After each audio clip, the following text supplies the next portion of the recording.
Adrian, what's shaking, buddy? Not much. All right, guys. Welcome to the Referral Challenge Q&A Mastermind call. Today is Tuesday the 22nd. This is a makeup call from last Friday. We couldn't do it because I was out of town. And then we were going to do it yesterday, but we had the eclipse. So we decided to postpone until today. So I'm glad you guys are all here. We got a full house. That's awesome.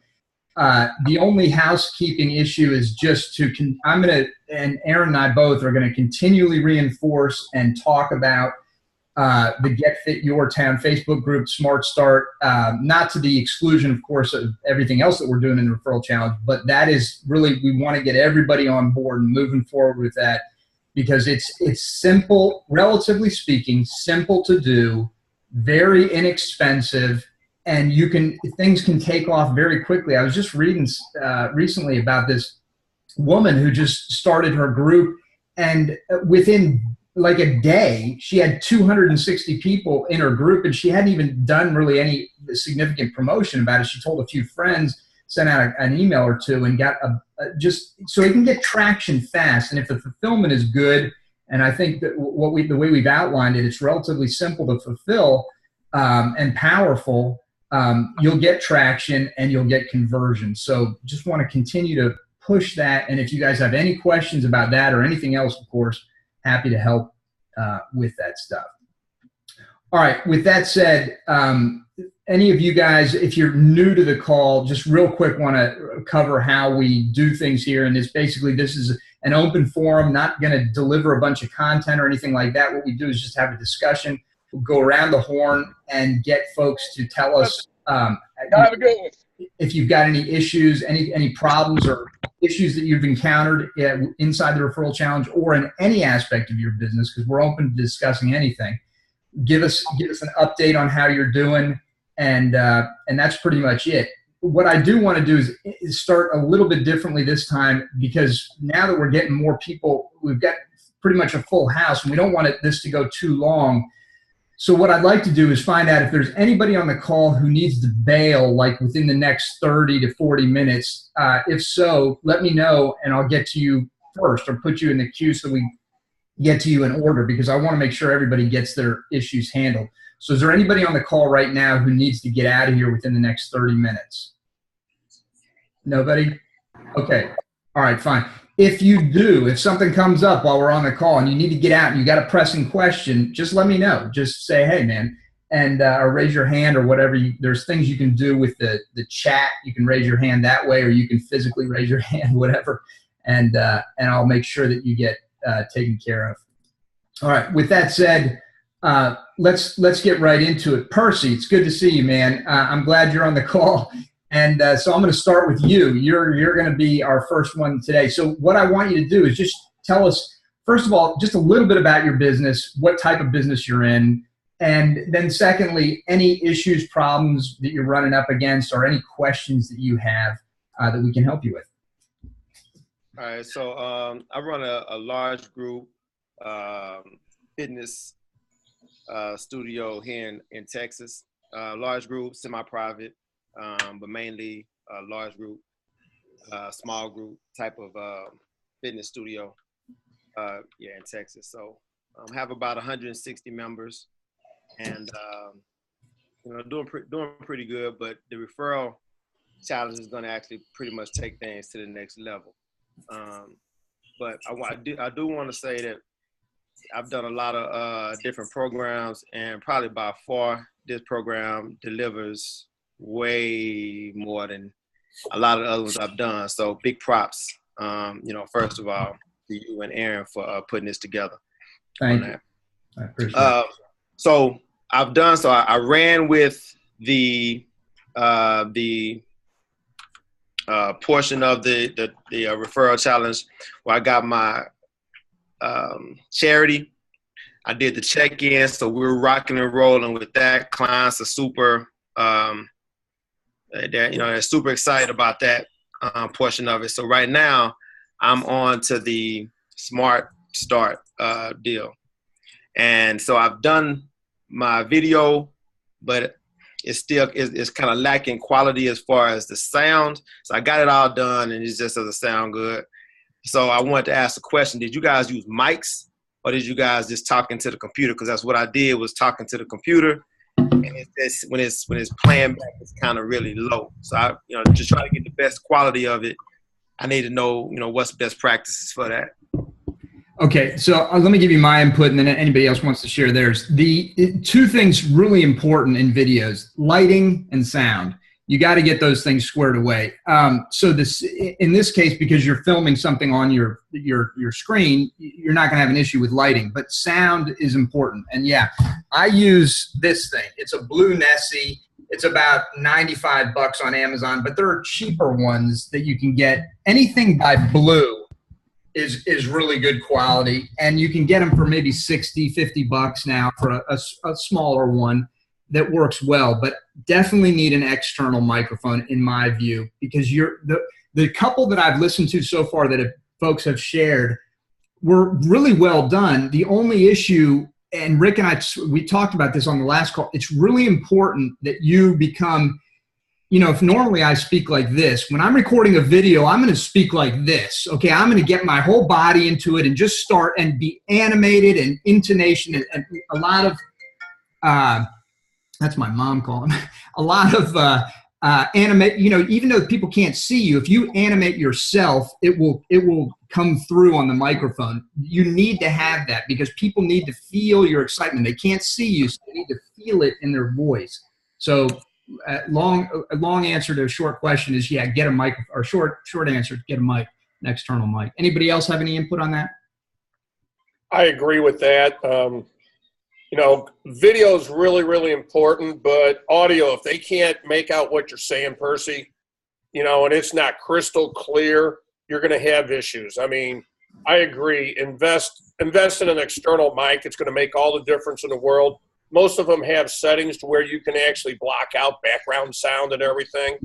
It just, you'll be able to tell the difference between that and what you were doing. You'll start questioning why you ever did it the other way ever at all. Yeah.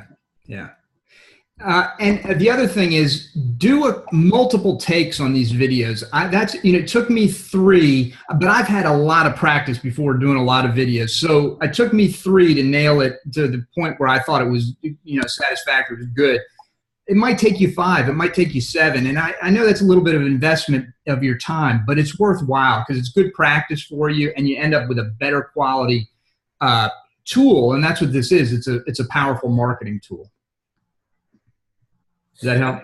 That's where I am with that. I'm on the Smart Start. I've gotten my URL. So I've gotten the base work of it. I just have to redo the video because it's just kind of low in volume, and I don't want to put it out there before it's perfect. But everything else, man, I think I'm right on schedule with everything. We'll probably be giving our first check-in amount at the beginning of the month to our charity, and so we're looking forward to that. But clients, they ran with that, so I think we're pretty much on pace with everything. Outstanding. Well, I'm glad to hear it, man. And thank you. I appreciate that. And just as always, if things come up in between calls or you can't make a call, just don't hesitate to post your questions into the Facebook group, and Aaron or myself or Rick or all the rest of the folks in here that are, everybody will chime in. You'll get the help you need. So just, take advantage of that resource. Appreciate it. All right, good. Thank you.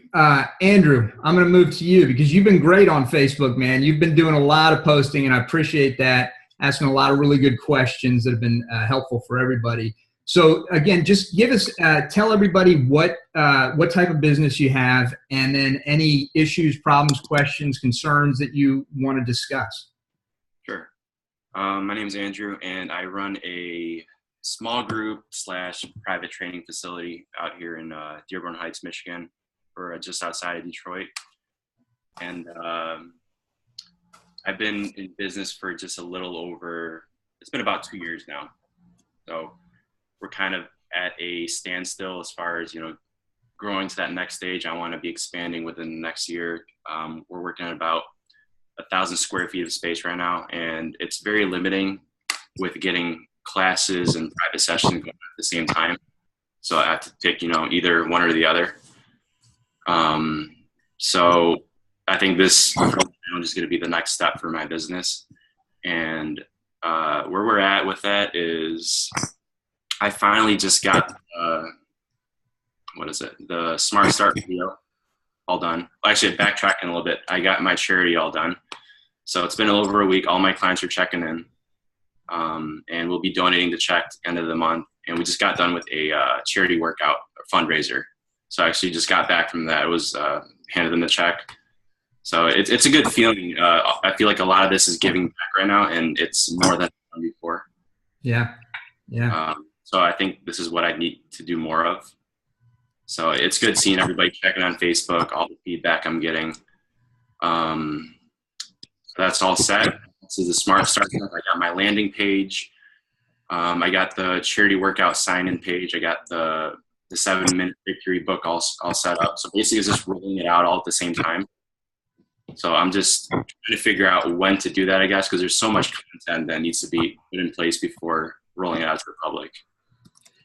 Well, let me address that, because I hear you, and I know, I think most of us as entrepreneurs, we want to get it right. When we roll things out, we want it to be right. But you have to balance that with the need for speed, which is speed gives you, you can only, in your head or even with advisors and help, you can only foresee and plan so much. The real, the best possible feedback is what you get from people, from consumers, from people who are, customers and whatnot, or people who are utilizing your services. And that's how you can dial things in much faster. So I would just encourage you to not try and get it perfect beforehand. Just get it going, and you'll be able to adjust things as you move forward. There are certain things that you want to have in place, but just don't be too anal retentive is the word that I would come to, because that's how I can be sometimes. And that's, it's a good quality in some regards, because you want to be precise, but it can also slow you down. So are you saying that we should start rolling that out now? What would be the main things that you'd say would have to be in place before inviting people into the group? Yeah, the main things you need to have, the most important thing right now is that welcome post that's in there that we provided. You need to have that welcome post done, and then the link to your landing page for the Habit Maker accountability system, because that's your mechanism for getting people onto your email list, which is critically important, just so very valuable. With that said, you're not going to get 100% of the people to opt in, but you should be able to get about 50% of the people, and that's good. And the more you do it, the longer they're with you, the more likely they are to opt in, because they'll be hearing others talk about the accountability system and whatnot. But that's crucial. So as long as you've got those pieces in place, even the video, the Smart Start video, well, you've done yours, but even that can kind of, it doesn't need to be completed in order to roll this out. And then at that point, as long as you've got a week's worth of workouts that you can post and recipes that you can post, you're pretty much good to go. You just start getting people in there and getting some engagement. There might be something I'm missing, but off the top of my head, I can't think of anything else. I think that's probably it, bare bones wise. Okay.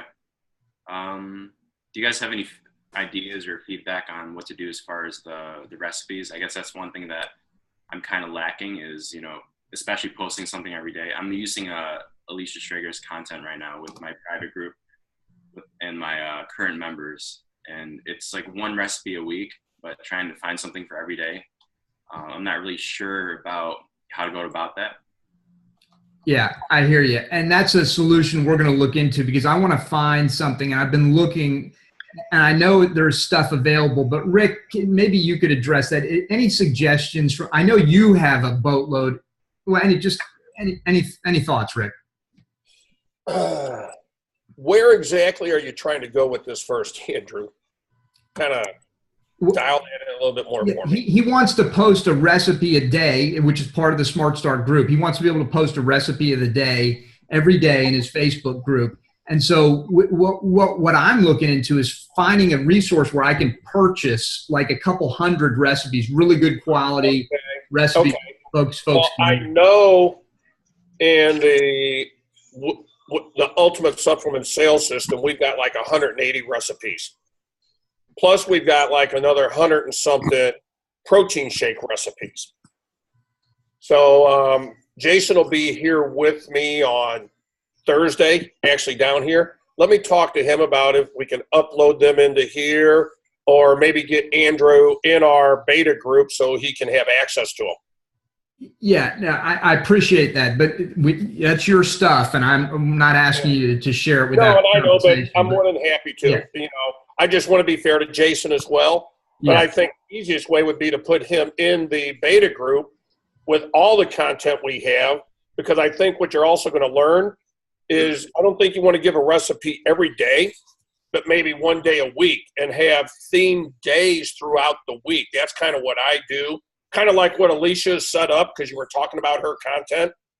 Yeah, but Rick, let me cut you off, because we're promising a recipe of the day, and so we're gonna have. I gotcha. We're promising that, so we've got to come up with a solution, and I'll work on it. Okay. And what about a team member? Go ahead. What about a team member on your staff, Andrew? Is there someone that you can maybe say, hey, I need you to get X amount of recipes, and kind of divvy up the workload?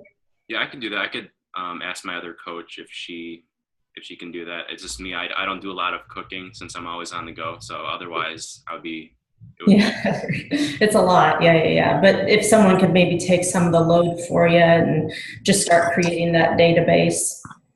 Okay, yeah, I can assign that to her, and then Thanks. Yeah. And like I said, I'll have an answer for you Thursday for sure. But worst case, I can put them in. I could, put people in our beta group too, because quite honestly, there's people in there that's not taking action that we're getting ready to boot out of there and bring people in that actually want to make money selling supplements. So I'm thinking we could take people from here to actually want to start making money selling supplements, put them in the group, then they'll have access to it, Eric. Okay, that's great. Thank you, Rick. And so here's my promise to you guys right now, because clearly this is an issue. What we'll do, work with Rick, and I will find a resource within the next couple days, and we'll get a starter pack, at least something, 20 to 40 recipes, good quality recipes with images that we'll load up to the group so that everybody has something to start with. I kind of made the erroneous, clearly, assumption that you guys would have that kind of resource already. Actually, there is also another site, and I actually have the app on my phone. It's called Yummly, Yummly. Okay. And you can get all kinds of recipes on there. I actually, for a while, we're taking recipes out of there and loading them into Hootsuite and uploading them to my community group. Sweet. Okay, I will look into that. I'll look into that as well, and we'll have something for you guys within the next couple days to get you started. And then, like I was talking about earlier, Andrew, this is the process where we want to provide as much as we can, but there are going to be some little hiccups that we just have to figure out on the fly, and this is going to be one of them. Anybody else have any recipe solutions that you recommend or that you're using now that are, even if they're paid, I don't care, just anything that you like? Nobody? Okay, interesting. All right, so we'll get that worked out, Andrew. Anything else? Any other issues? I got a list. I don't want to take up too much time though either. Go for it. Just what's the next highest priority question? Well, I guess this may not have to do with the referral challenge, but I just hired in a new guy. He went through my 8-week internship program, which I actually got from Fred Zoller. It's a very intensive program, and he did awesome. And then 2 weeks in, he has to leave because he lives in another city, which is a good 20-25 miles away from me. He found another opportunity. They're actually going to be paying a little bit more hours. So it's kind of a bummer, it's understandable, but it just sucked because, finally getting 2 coaches on board instead of 1. So I was able to, split that load up, build the team up a little bit more. So that kind of took away my momentum. So now I'm thinking like, oh crap, this could happen, even with my other coach, he's been with me for 2 years now. So I guess my question is, should my priority be getting an admin or getting another coach? Because right now I'm doing a lot of the admin work and she's doing all the training. So, and I don't want to give her too much training either to burn her out. So maybe do I need another coach for that as well? It's a great question. And so, and there are two people on here in particular that I would like to address that, and then we'll get feedback from anybody else. Keith, could you talk to that situation based on, I don't know how far along you are with your admin now, or whether you've even brought her on board. But anyway, I know you've been dealing with issues somewhat similar to this. Can't hear you, Keith. It's that same old thing. Is that better? Yep, gotcha. Oh, thanks. I don't know what the hell that is. Anyway, yeah, we were talking about that the last time I was on the call, and I think it was Mike that gave me really good advice that kind of basically said, an admin is generally a higher priority over a coach. And I agree with this, especially in my situation. So what I've done is I'm doing more coaching right now, and I actually met with my admin person this morning. We started outlining what things she's going to be helping me out with. So it can free me up more time. As I told her, I said the Smart Start thing is where I want to really put as much of my time into as I can. So she's going to be helping me with other stuff, basically. So, yeah, so I met with her this morning. She's going to give me about 10 hours a week right now while we're trying to implement these systems. Yep. Yeah, beautiful. Yeah, and so you mentioned Mike, who was the other person I wanted to go to. So, Mike, could you give us your 2 cents on this? Sure. I 100% agree with what Keith said. I made that mistake where I went off the floor and became doing all the admin work, which I absolutely I hated. And I got to tell you, once you have all your admin stuff in line and you have the process squared away, and you can, you do a success session, you sign up a member, you hand over the paperwork to your admin, and they take care of everything and run them from there. And you get to interact with people on the floor and coach people. That's why a majority of us got into this business. And I think that what happens with so many people is they find themselves actually not doing what they got in it for because they get so overloaded with the admin stuff. So my opinion, 100% would be the admin. And then as more and more people come in and then you bring on another coach, that's great. But the admin would be my number one, because you start filling with coaches and that just overloads more stuff for you for admin work that you probably don't really want to do to begin with. Yeah. Yeah. Billy Hoffacker, any comments from you on that? No, I think those are both great thoughts. I would just add to that the admin is a less, if you're looking at it, I know we all know it's an investment, but if you're looking at it as an expense, which it is on your books, then you're going to get more bang for your buck by getting a good admin, getting a lot of that stuff done. Yeah, yeah. Anybody else have any thoughts on that? I agree with what Billy said personally. I think the admin's going to free up a lot more of your time to get many more things that you should be concentrating on. To me, that would be the way to go. And, maybe look at if you really need both, because the concern I see given that one trainer too many sessions is, one, like you said, burnt out. But two, you don't want all your clients becoming dependent on that one trainer and not your program. Because then if that trainer leaves, you're going to have bigger issues when they follow that trainer. So I've always wanted to have a good number of trainers for that exact reason. And I even split their shifts on purpose. So certain clients aren't going with the same trainer all the time. But a solution could be maybe hiring one of each on a part-time basis to free up your time to do the things that you really need to be doing. I like that thought too. It's not always like this or that. Sometimes there's another solution that you haven't thought of yet. Yeah. Yeah. Just a quick plug. Mike Fernandez is going to be coming out with a system for training your admin and for providing all the. Mike, what are you going to? Have you come up with a name yet? No name yet, but it's in. Angela's got it in her hand. She's wrapping it all together now for me. So, but everything's there. I'm hoping it'll be soon. We got to come up with that name though. Yeah, definitely come up with the name. So I've seen it, and it's sweet. And you guys, if you need help with your administrative processes, this is the shit. I will just say that. So yeah. I will say Mike knows what he's talking about when it comes to this admin stuff. Yeah. I mean, I've seen some of the things he does. He's got his act together on this. So when it comes out, you are going to want to be on it. There's no doubt in my mind. Yeah. Thanks, guys. Andrew, does that help? Yeah, definitely. I actually had an admin about 6 months ago, and she had to get another job, so I kind of took over, and then ended up hiring another coach. So I guess the next step would be to do that again. But would you hire somebody that you actually know and trust, or is it something you just try to find that from the street? What would be the best way to go about that?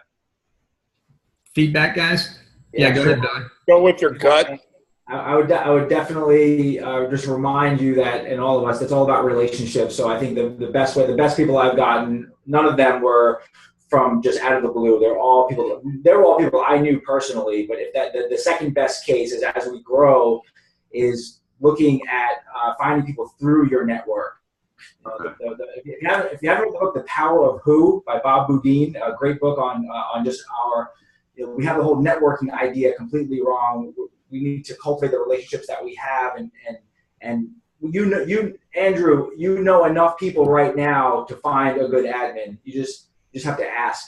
So you'd be surprised what happens when you get the word out there. You ask people that know and love you will come through. And then the last little tip I have, and I don't know if everybody is going to agree with me or not, but I would be careful just to even call them admin, even especially to them, like, hey, this is my admin. It's doesn't sound so glamorous. Yeah, exactly.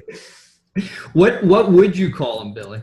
So what I do, it's so funny, Eric. We are terrible with the titles of positions. I hear all these guys like, this is my head trainer, and this is my director, and this and that. We just have like Sam. Sam is like, she's really, if you had to give her a title, she's like my administrative assistant, but she's just Sam. And then you have, Bill, who's kind of like, everybody kind of knows he's the head trainer, but we just don't do well with those titles. So I would just kind of call them who they are by their names. But if you want to give it like a cool title, like on the wall where it has the pictures, it does say like director of first impressions and, transformation coach and all that. So we have those kind of, trying to show up different in those terms. But at the end of the day, they're just your friends, people. Yeah. I call my admin, we call her my client appreciation specialist. Mm-hmm. Same kind of thing, like what he's saying, director of first impressions. Because titles, these people, if you know them, they're not interested in titles. Yeah. They're there because they want to help you. And that's what I was saying, just like what Billy said when I said, go with your gut. Your gut's going to typically lead you to somebody you're comfortable with. Yeah. Yeah, that's awesome. This is an awesome topic because all of us are in the same boat. Whether we're hiring right now or we're going to be hiring, for us to grow, we need to hire. So I think one of our main jobs as the owner of our businesses is to constantly be looking for talent, and wherever you go, there's people right under your nose. If you just look, you'll see them. Yeah, I agree. And one of the things you could test, Andrew, is sending out an email to your house list and also making a Facebook post. And I wouldn't get into too much detail about it, but just sort of a feeler to see, if you can pull a few leads, and then take it from there. Okay. Yeah. Keep us posted on that. Yeah. Our clients that you already have, just walking up to them casually and say, have you ever considered doing anything in the fitness industry? Let them tell you that they're interested. Don't approach them, hey, I'm looking for this. Let them tell you why that's always been a passion of theirs. You're going to find somebody that way. I tell you, the best way of selling is asking questions, and asking questions that are going to that get them telling you why they want to do something. This is really no different. Absolutely. And also ask your other coach. If your other coach is on board with your mission and your vision, and it's the right person for that position, I'm assuming it is, I would ask them too, because they probably know people that you don't, or they might have little inside scoop on people that you might not. Okay. Thank you. Yeah. And I had something too as well. my overlord of operations is actually on this call right now. I just mean we're gonna go with that for right now. Michelle, I actually asked Eric if I can put Michelle on, who's been doing a lot of stuff, and she's all three of my coaches have come from being training clients, and all three of them I actually had enough time of at least a year or 2 years or so of seeing abilities. And Michelle, who is right now, I mean, she lost 160 something pounds. She's a poster child for us and this and that. And she was really good at doing administrative stuff and working on stuff, organization at an insurance agency. So she came, she's doing, doing the stuff that from there. So she knows the passion from the results portion of it. So I know that somebody's not from the outside and don't have a clue of what we're about. So she knows, and she knows the change that's happened in her, not just in a physical body, but just in a lifestyle and change. So she's somebody who can push the vision very, very easily and keeps me in order. I know I suck at that stuff. I know I suck at the organizational stuff. So I brought all three of my coaches who are phenomenal. It's funny. I was just talking about how hard it is to keep help. These people keep coming in and out. These people are passionate about what they do. And I want to get growth. And Eric already knows this, and Rick, I want to get bigger so I can pay more and do more in that area too as well. So, I think looking on the floor, you start looking around and seeing some of those individuals who are on the floor who may be a stay-at-home mom. They may be somebody who has more of that free time that maybe it's start off at 5 or 10 hours a week or so and see where it goes from there. But I think knowing these people firsthand, because you already know, like, and trust them, you've already developed these relationships with them, and they're probably more in tune with what you're trying to produce. Great stuff. And I made a note here about the overlord of operations. That's beautiful. All right, very good. Well, Calvin, let's stick with you. Andrew, are you good for now?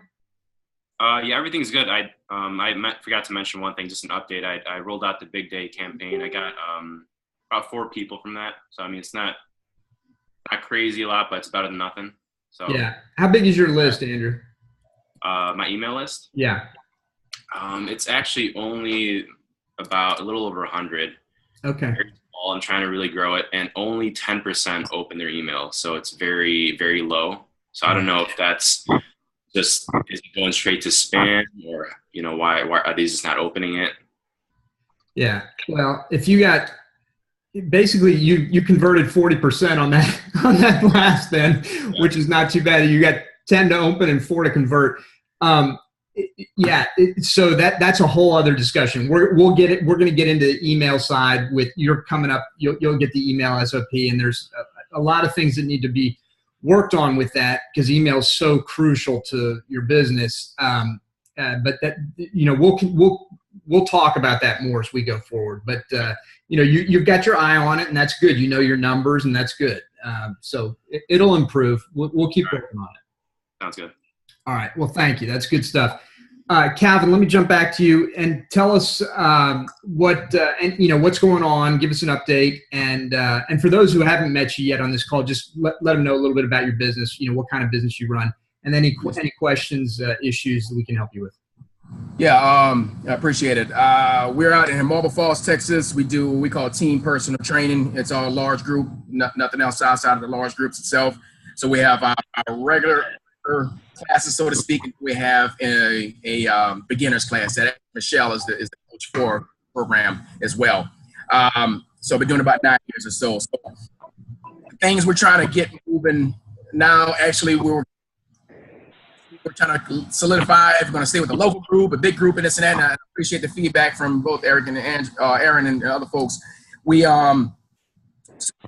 So Thursday night, I actually changed it and made the group that we already had existing. It was Highland Lakes Free Workout Club, and we just switched to Fit Highland Lakes. The day before, doing a health fair.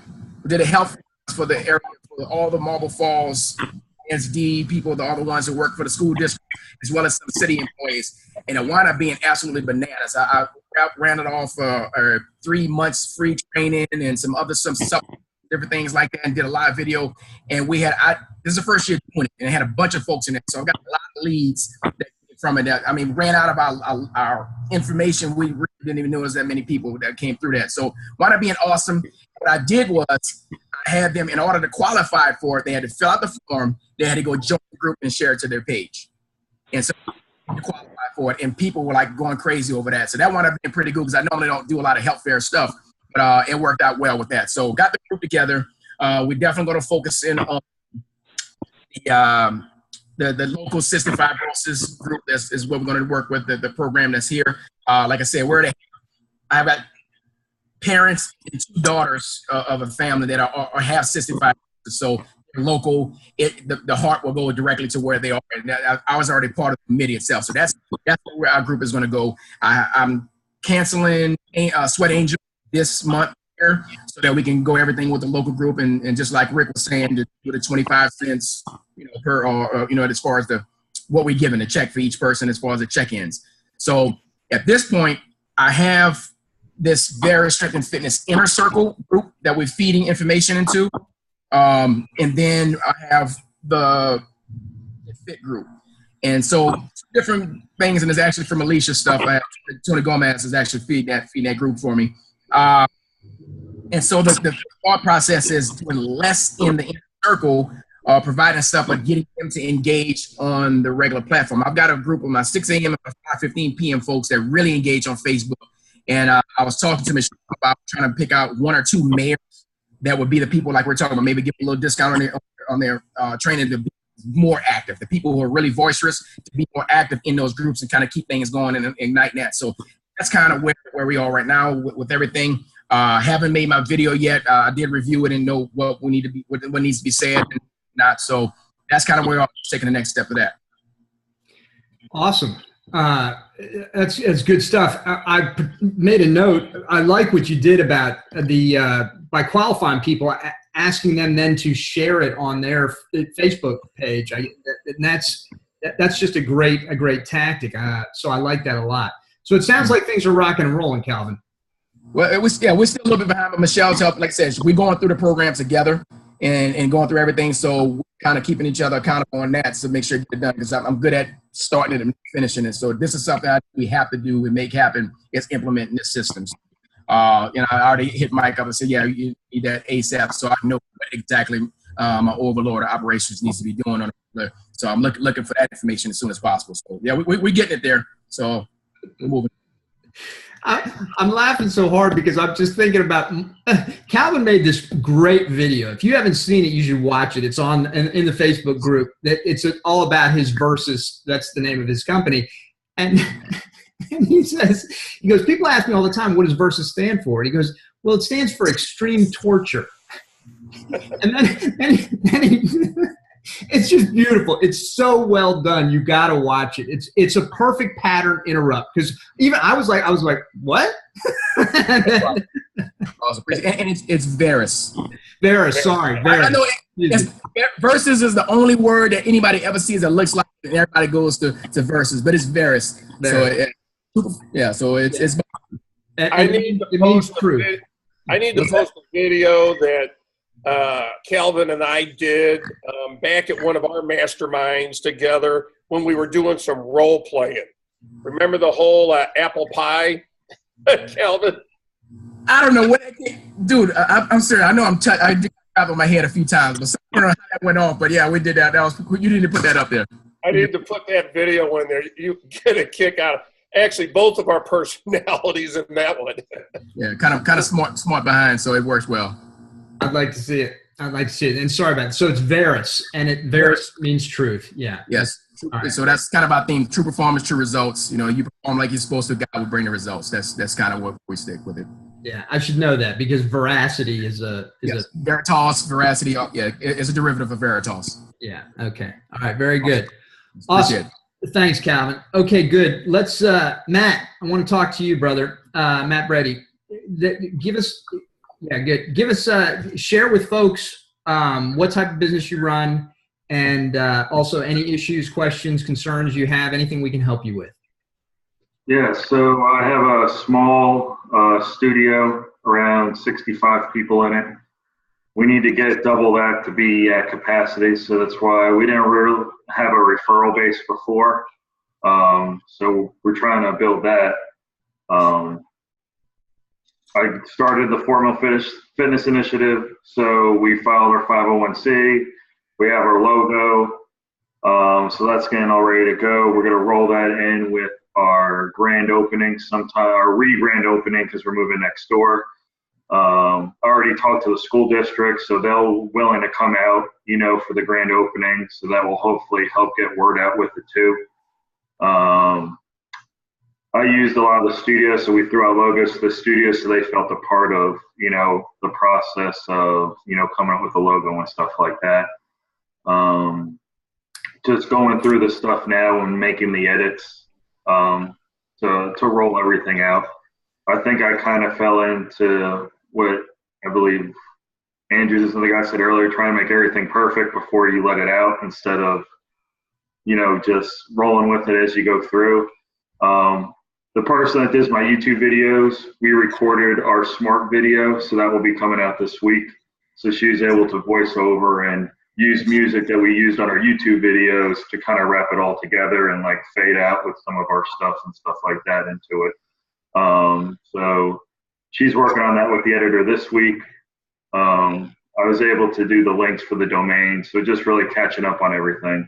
So I'm doing this, I'm doing Rick's nutrition profit systems and his supplements thing. So just trying to knock everything out while I'm on my 4-day break from the fire department this week. So staying busy. Awesome. And listen, keep us, for those, Matt just briefly touched on it, but on a previous call, he told us he's creating his own charity, his own 501c3. And so this is really interesting and compelling. And Matt, just keep us updated as you progress with this. Let us know how things are going. And of course, lean on us if there's anything that we can. Yeah, definitely.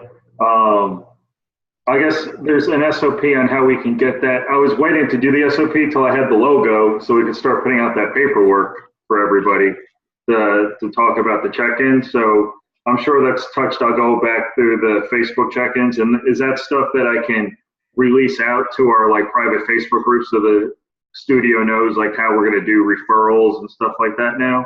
Or how would you recommend getting that word out for the check-in? About your charity? Yeah. Yeah, I would. It's going to require some adaptation, but not significant. But look at the emails that were provided in the Facebook check-ins, and see what you need to do to adapt it. Because obviously, you're not asking them now to suggest charities. You're like, hey, I've created a charity, so you're going to the story about why you did this, and then you just sort of plug that in. And if you're not sure or you just want some feedback, just post it into the Facebook group, and Aaron and I and whoever else is interested will take a look at it and give you some feedback. Like I talked to my chiropractor, and he's all about it. He uses us for a lot of his health fairs. So he's like, that's why I was looking for that partner thing, because he's got 2,500 people on his email list, and he's going to send them that for that Get Fit Fort Mill group then. Because I told him he can post in it weekly, you know, with the articles he does. So he's really big in the community now, so he's going to be a good strategic partner to be on it. That's perfect. That's perfect. And the way you just described it is a great way to start things out. Don't give him too much slack. You want to maintain control. So say, you know, like, hey, you can post an article a week or something, and I appreciate your help. And certainly, you know, you want to be very reciprocal, but you don't want to give him too much leeway. So yeah, that's good. And then, of course, we'll be doing a lot more regarding partners moving forward. But that's a fantastic start. Sounds good. Yeah, awesome. All right, well, I got to jump off here. I got a sales call at 1. So. Okay, Percy, did you have a question for Matt or for us? Yeah. It was kind of in the same boat as far as how much do you allow other people in your area to I don't allow, it's kind of a monopoly. If I check their profile, I make sure they're not a competing fitness business. Just because I've done it before, and then they try to start selling in there. So I control it now, you know, unless it's like a yoga studio or bar. But if they're doing personal training, I kind of leave it to me to post that stuff in there. Oh yeah. No, for sure. Was that thanks, Matt. I appreciate it, man. I know you got to go. We don't want to hold you up. But Percy, was that your question specifically? How much do you allow partners? Yeah, because I know that when so mine is Get Fit Grand Prairie, and I mean we have about 200, 300,000 people in our city. And so I know when they see that other, you know, in the Smart Start, it says Grand Prairie's or whatever's leading fitness experts. And so I know people are going to see that and they're going to be like, oh, okay, well, what can I do in the group? And so I was trying to figure out what is it, you know, other trainers or other people in the area, you know. No, you and yeah, sorry to cut you off, but it's you and your team are the leading fitness experts. So the other people that you could bring in would be non-competing businesses, like, you know, maybe a physical therapist or a nutritionist if you want to go that route, or, you know, massage or chiropractic, because those aren't fitness specific, but they're health specific. And so, but you're the only fitness expert.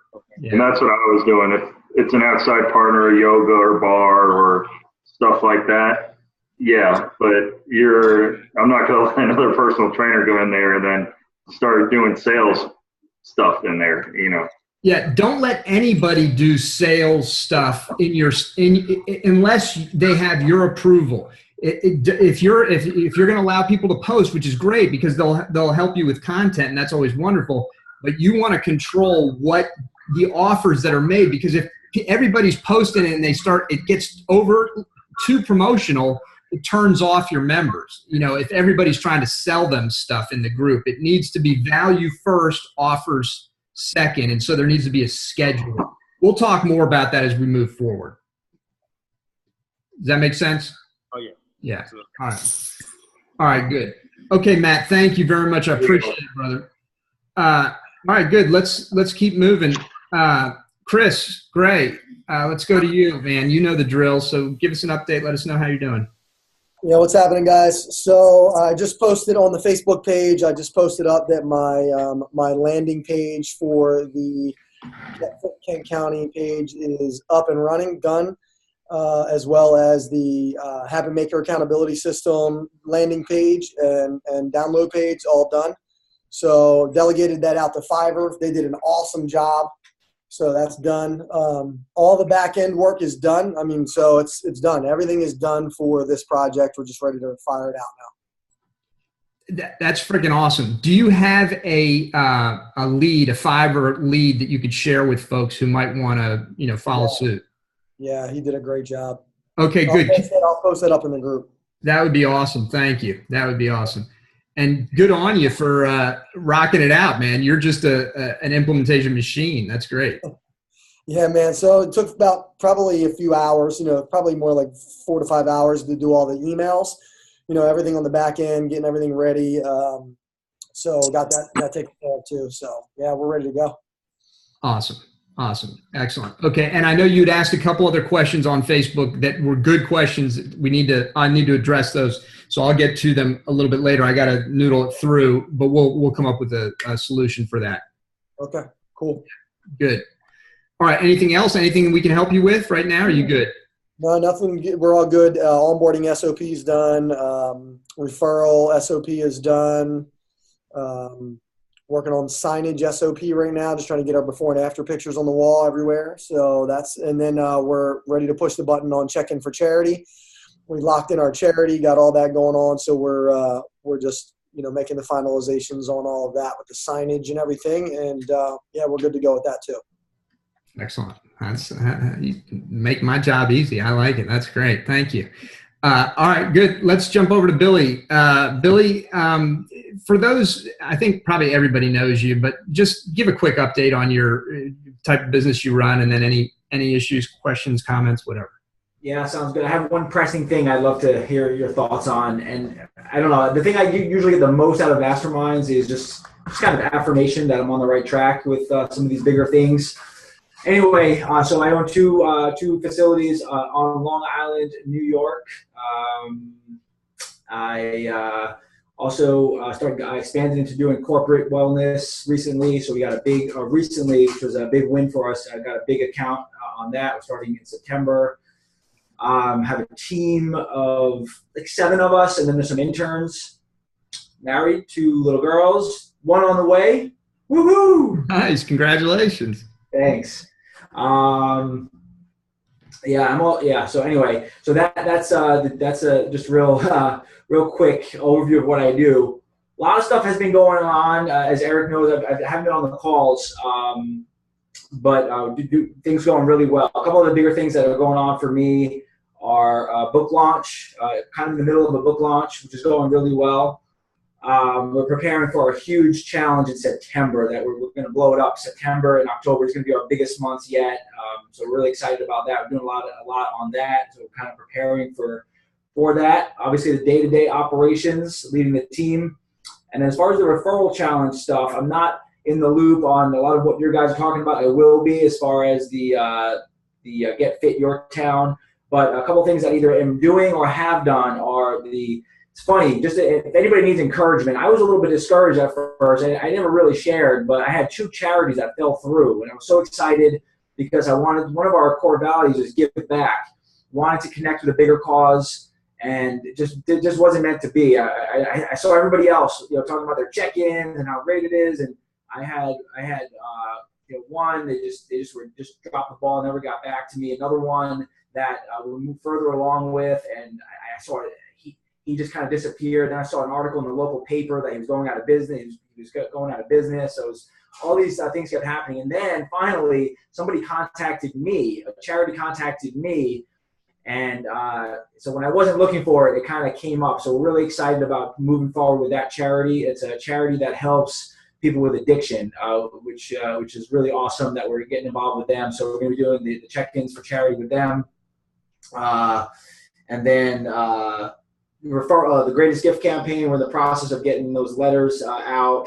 And I know somebody mentioned the signage, so we're pretty far along on that. Still have a little more work to do there. Anyway, so the issue that I wanted to mention has nothing to do with any of that. So just to give you a little bit of background, we're thankfully doing really well. Have a great team, focus, great vision. I love what we do, like all of you.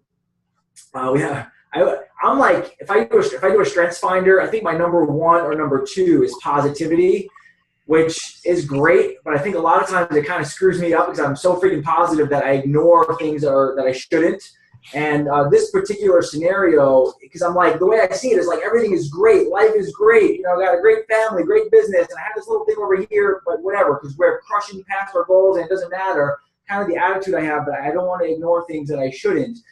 So as my long-winded way of saying that, I have a team member that, I don't know if you guys have heard about this before, but again, really solid team. There's one guy who is kind of like the lead trainer, just happened. It wasn't like he was assigned that per se, but he's a smart guy, great trainer. And the good and the bad is that he's an amazing trainer. Everybody loves him. There's no risk. I know the first thing that comes to mind is, him stealing clients, stuff like that. Not going to happen. He's like one of my best friends. I grew up with the guy, which makes the whole thing very hard for me to deal with, very awkward. But it's nothing to do with that. He has nothing in him.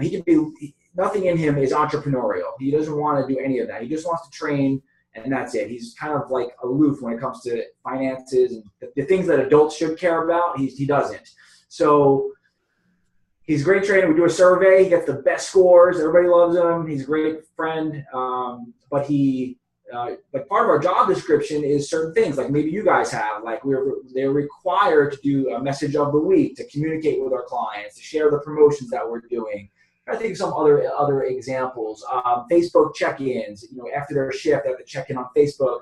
So he's just the kind of guy, and there's a lot of deep-rooted reasons that I probably won't be able to change. It has to do with childhood issues that just doesn't do some of those things, kind of just, ignores them. And it could look on the outside like he doesn't care. I don't think that's the case. I think he loves me. He loves our business. He loves our clients. I just think it's a flaw in his personality. I honestly, genuinely think that. I could be totally wrong, but the reality is certain expectations are not being met. And I know it was a bigger problem than I realized when teammates started mentioning it. Like we do weekly meetings with our team. So I would say, hey, I noticed, this, we have to talk about this because this isn't getting done. And then it kind of came back to me like, hey, respectfully, but hey, I appreciate your feedback. I do notice that, there are some other people that don't seem to get the feedback that, so basically they're saying that he's got the friend card and I'm not really addressing it. But the truth is that I don't think, I'm either in complete denial. I don't think so. I have addressed it. There's been multiple conversations about it. Just kind of never changes. It's kind of the way it is.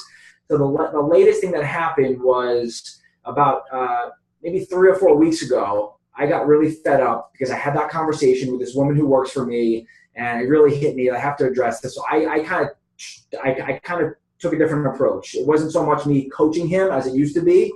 It was more like, hey, this is not going to continue. We're not building this business with certain people getting away with different things. It has to change. It was more just like really, really just put it on him. It was very awkward because he's like one of my best friends, and he took it well. Like he didn't like argue back or anything like that. He kind of just listened. And so ultimately I said, hey, I don't know what else to do. We obviously all love you. We want you on the team. All the clients love you, all of that. But if this continues, I don't know what else to do because I've talked to you numerous times and it's just not working. I don't believe my job is to like babysit you every single day, to remind you every single day what has to be. There's a checklist. You guys look at my wall here. I created this partly for him, and it's just a checklist of everything that has to get done. But it doesn't work if you don't look at it. And so the last conversation was that a few weeks ago, and I basically said that, if it continues, I'm going to give you a few months, but if it continues, there's going to be a suspension. I was kind of like at my wit's end, didn't know what else to do. I don't think I should fire him. I don't think I should, but I don't know. That's kind of where I'm at. So then sure enough, and it's not a huge shock, but it's still happening. And it's so hard for me. I hope you guys can understand. It's a very weird dynamic because I'm definitely blind to some of it. I know that my wife would tell me, it's like, I'm always saying, he didn't check in, but I was at the session. Everybody's laughing, having a great time. Like the main things are happening. Like the business is growing. We are going to grow, but anyway, so that's I hope that's a kind of clear enough picture. So my thought is I said I was going to suspend him if these things kept happening. I have documented cases of them happening. So I think it'd be wrong of me not to follow through on what I said. So my thought is that I'm going to just tell them, say, hey, I don't want to do this. It's like a parent. Like I don't want to do this. It hurts me more than it hurts you, but I'm going to have to follow through on what I said, and you're going to be suspended. Again, I don't know if that'll change his behavior or push him out. I think either of those would be a long-term solution, possibly. But anyway, so those are like my thoughts. I don't know if you guys have any thoughts. Do you think I'm crazy? Do you think I should ignore it? Do you think I should do what I said? Do you think any other thoughts that I'm missing? Good stuff, and a great topic for discussion. So let's get some feedback. Rick, it looks like you're eager to jump in. I kind of just went through the same thing not long ago, Billy, with 2 of my trainers, not just one, where all they wanted to do is come in, train, and do nothing else. And so I had to sit down and have a little conversation with them, like you said. And they're never fun because one of them was, a good friend and somebody I actually wanted to groom to take over this business someday because he had all the potential in the world. Well, I sat down, I explained to him, look, you guys are just wanting to do the fun part. And I understand that, but there's more to being a fitness professional than just training people. Mm-hmm. Here's the problem, though, from a business standpoint.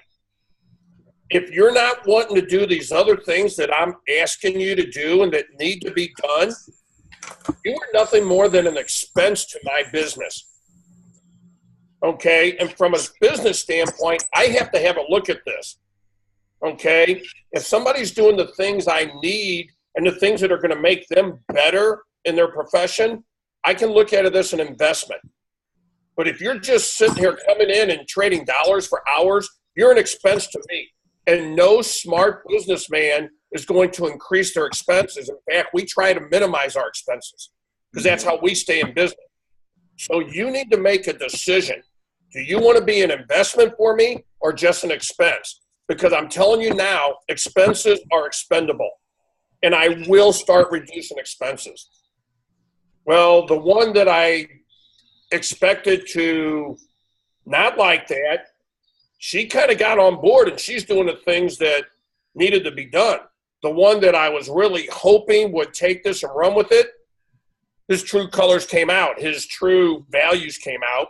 The one I had hoped, because the one that has all the potential in the world basically eliminated himself.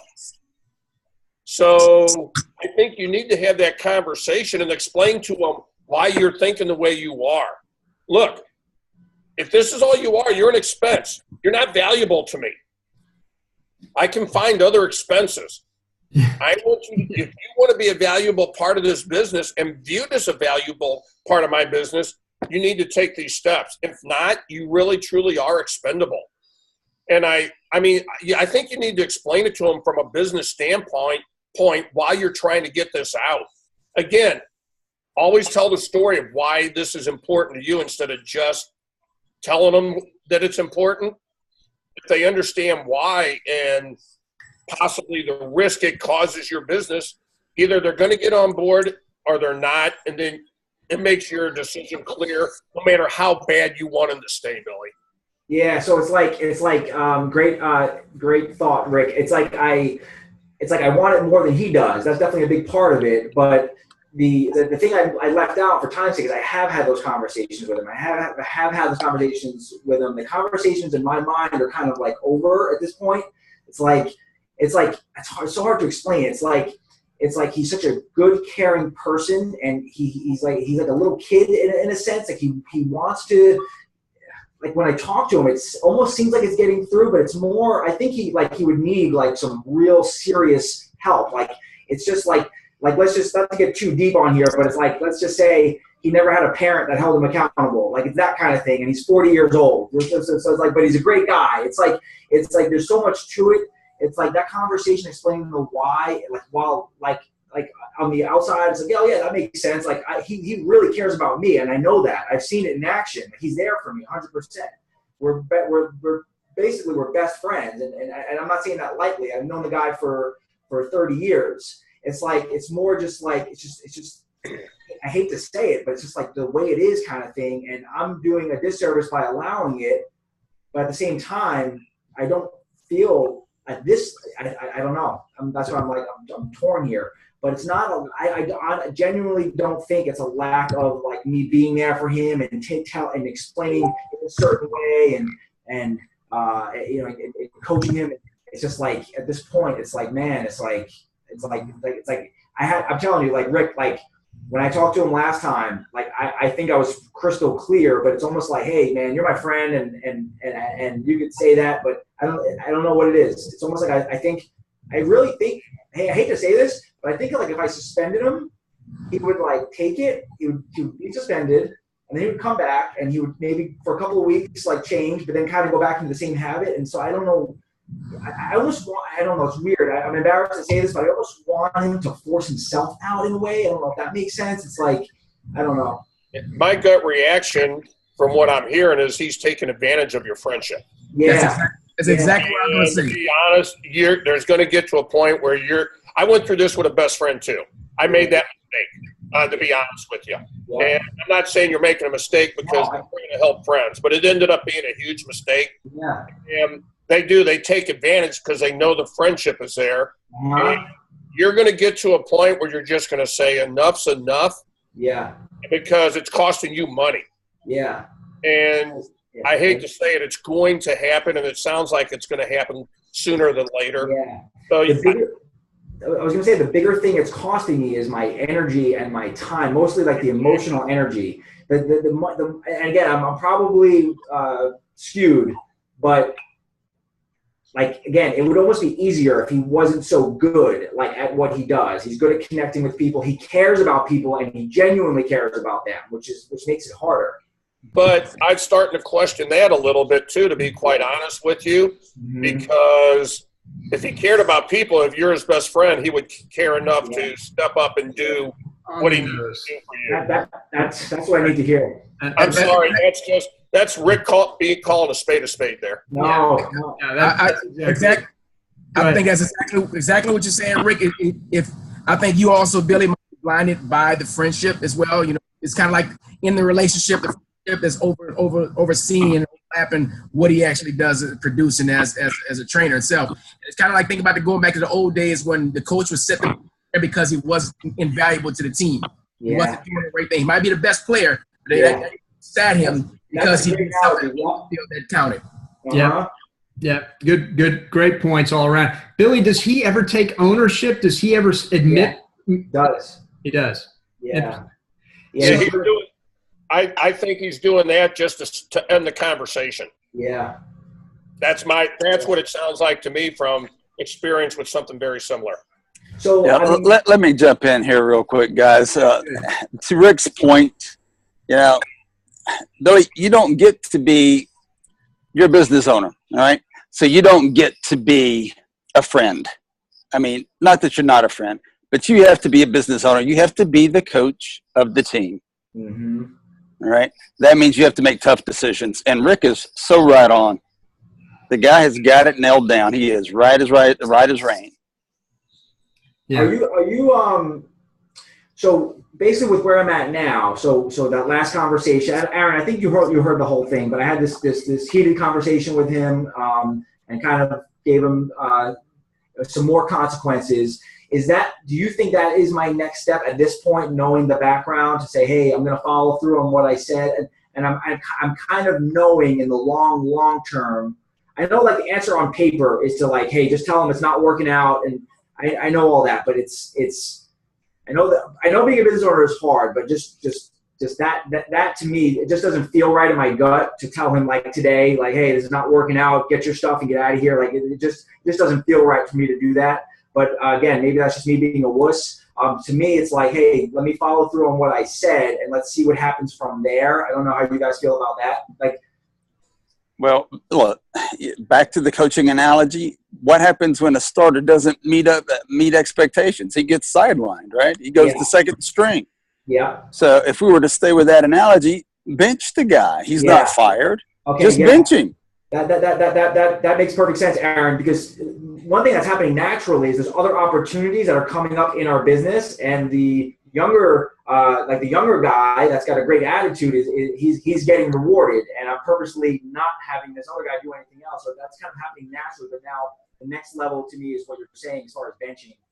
So hey, Billy, can I jump in there for 1 second? Because what you just said is exactly what happened with me. I had a guy that was like that. You know, he was great. He was a great coach, but didn't want to do any of those things that you're asking him to do.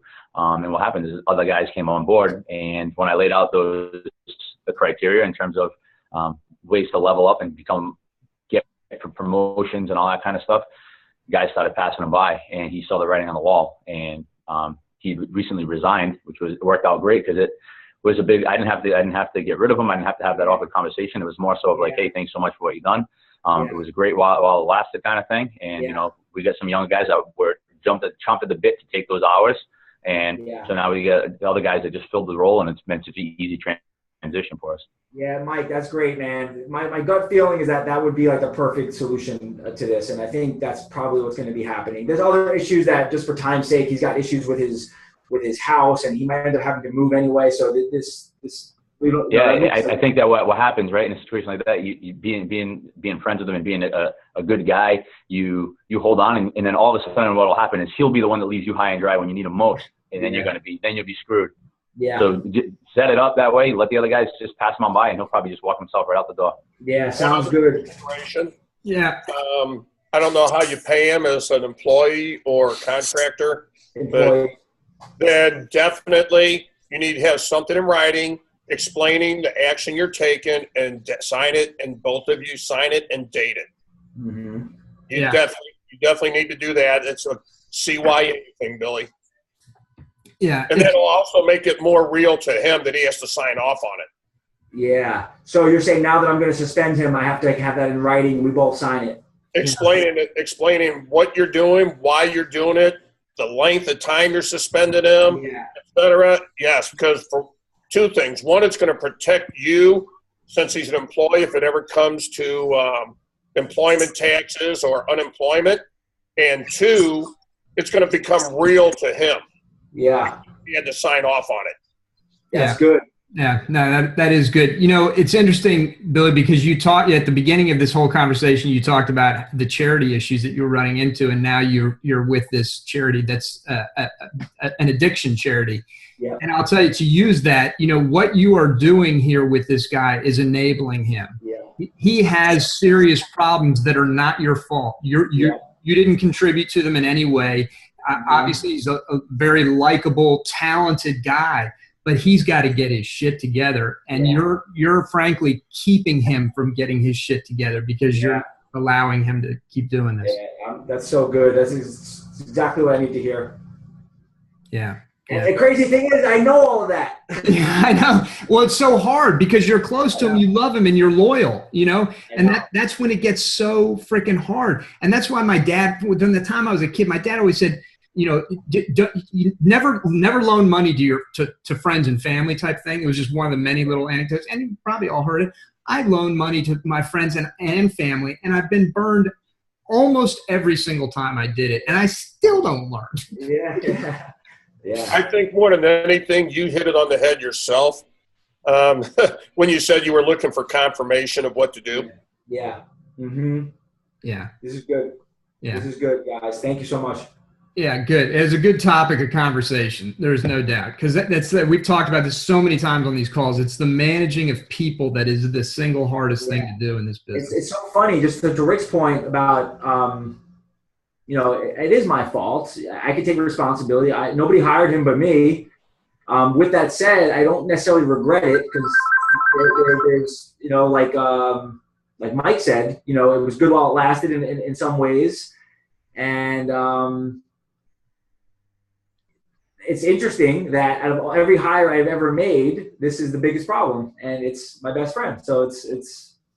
Yeah, no, it is. It's a challenging situation. I don't envy you one bit, but I think you know what needs to be done. Absolutely. All right, very good. Well, thanks for that, Billy. That was good stimulating conversation for everybody. Eric, before we leave that conversation, Billy, let me close with this. The truth of the matter is, if the guy is a good friend of yours, you know, there's a scripture that says, you know, iron sharpens iron, whatever, but the afflictions of a friend are a blessing. Let that sink in. If this guy is really your friend, your rebuke to him will eventually make your relationship stronger, assuming he comes into line with the business needs. And that's what it boils down to. It's not personal now. Yeah. It's business. Yeah. And I'm just doing what I can to bring this to a cohesive whole. Right. Mm-hmm. Yeah. All right. Absolutely. Aaron, that's good stuff. Yeah, I agree. That is good stuff. I think Aaron, there's been so much good stuff, but I think that's a perfect summation, because I think you will ultimately find that when you do what needs to be done, Billy, that it's better for him and it's better for you. It's going to be better for both ways. Yeah, absolutely. I'm fully convinced of that. So, yeah. All right, good. All right, well, let's keep moving because we got a few more folks to go, and we're already we're going long here. So, Jonas, let's jump to you, brother. It's good to see you, man. Can you hear me? Yep, we can hear you. Let us know, just for the other folks on here who don't know you, just tell them real quick what you do, and then any issues, problems, suggestions, whatever you want to discuss.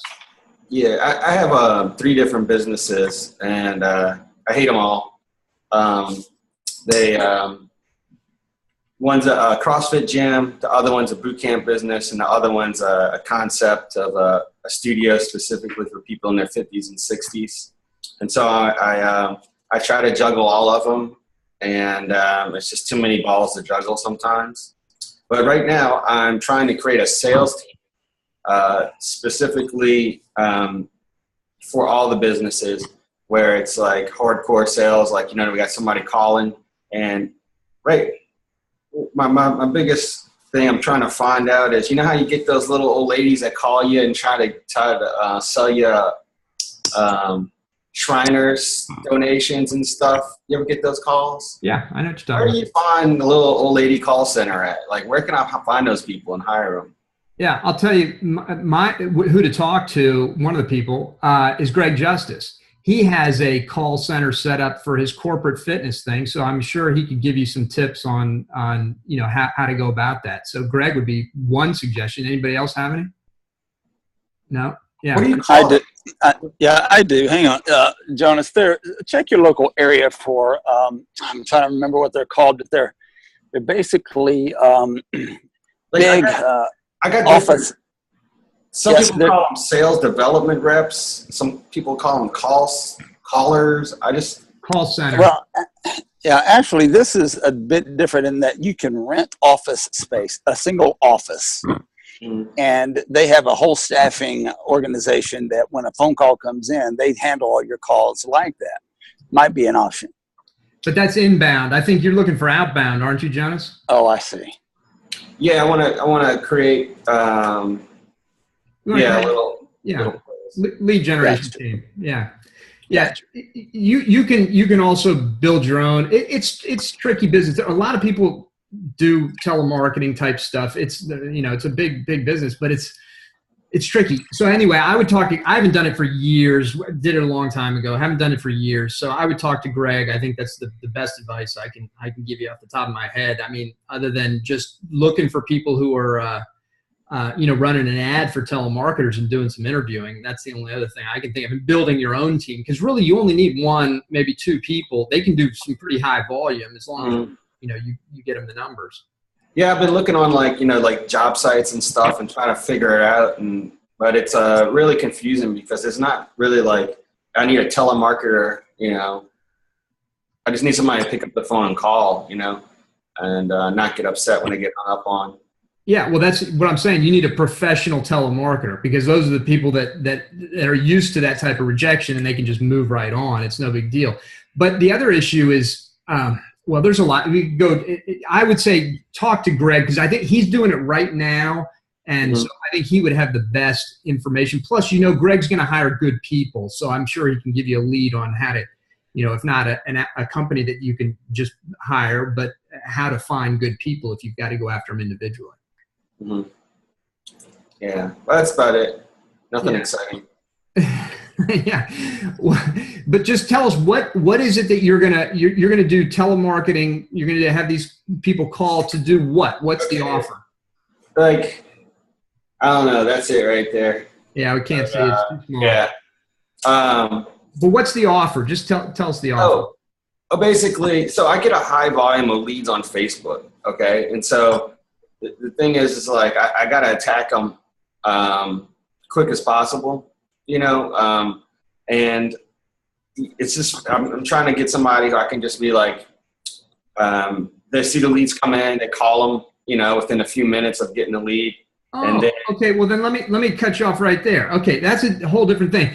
How many leads are we talking about first? What are we talking about? Volume in terms like 1 week? How many?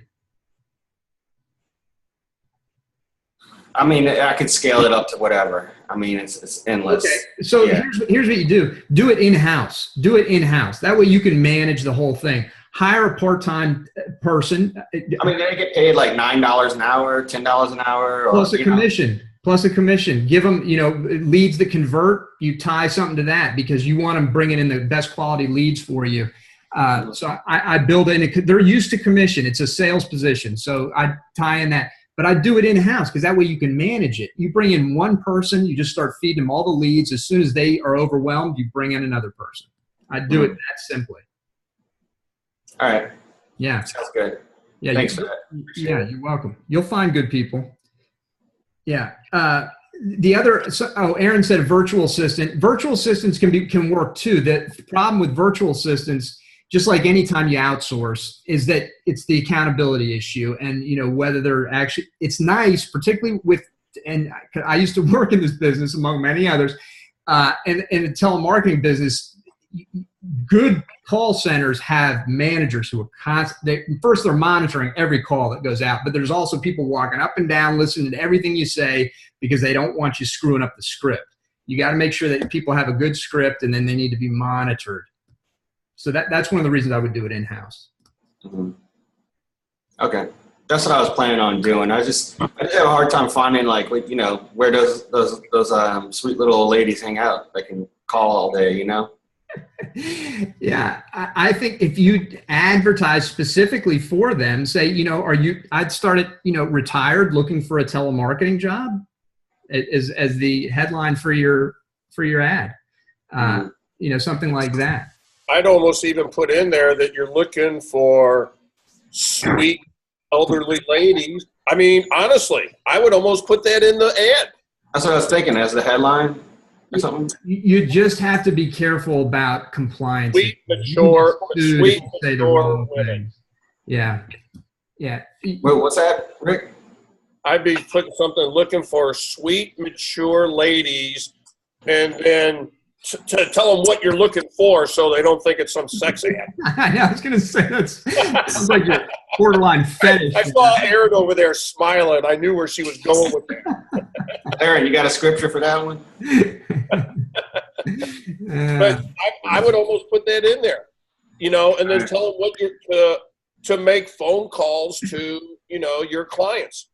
Because you know how when you get the when you get like the guy that calls you, you're just like, oh, whatever, hang up on him. When you get the sweet little lady calling about the Shriners and the kids that get, that want to go to the circus, it's different, Yeah. Like you listen to them, you're like, yeah, Yeah, because you can't hang up on your mom. From someone who I worked inside sales for a pretty high company, and women do, I hate to say it to all the guys on here, but women on the phone tend to sell more. There are statistics around women, but just be careful with your ad. Yeah, definitely want to be careful with your ad, because you don't want the FTC or whoever, one of the multiple governing bodies that'll crack down on you to crack down on you. Really? Like placing an ad for hiring people? You can't discriminate in any way in an ad, and their definition of discrimination is a lot different than our definition of discrimination. So I'd be careful. But it's not a law. You don't have to be politically correct, right? It's not. You have to be politically correct when it comes to hiring people. Okay. It's not about what you say. It's about how you screen them when you hire them. So it's fucking sorry, but it's scary out there, man, right now with all these laws and regulations and rules. So just be careful. That's all. Yeah. But I think that's good. Look for the women. There's ways to do it. Just drive a bunch of leads, and when I don't know what, I don't want to give you advice because I can't give you any legal advice. And by the way, let me disclaimer: I am not an attorney or an account or a legal representative in any way, and neither is anybody else out on here. In case anybody sees this video, you got to be careful about that shit. Yeah. Aaron, hey, I have one more suggestion. And where I kind of like a lot of stuff kind of drops the ball that I start implementing that y'all give out to me to do, is if there is like a SOP or something, maybe y'all could, maybe it's the wrong, not something y'all interested in doing, but when we hand these projects and stuff off to like our managers and our lower people below us, it'd be nice if they had like some like expectations in the SOP that we could give them, this is how you gotta set the expectations when you hand this off to this person to make sure they continue to do it and it doesn't just like stop happening.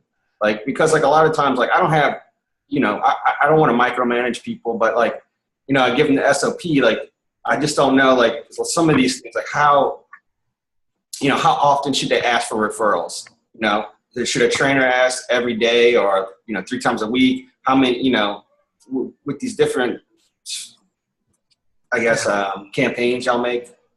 Yeah, I hear you. If we're going to hand them off to people, obviously, I guess the management part of it, the handling with the SOPs and stuff. And does that make sense? It does. It makes good sense, and it's a very good observation and question, and it's something that we're going to have to look at seriously, because you're right. Ultimately, particularly as the organization grows, it becomes much harder to manage down, and there needs to be a more systematic process for doing that.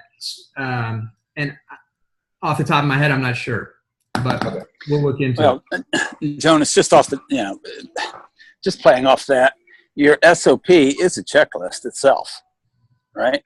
And so if you have your admin or whomever's going through the SOP, every SOP's got, these little lines on there that they're supposed to check off.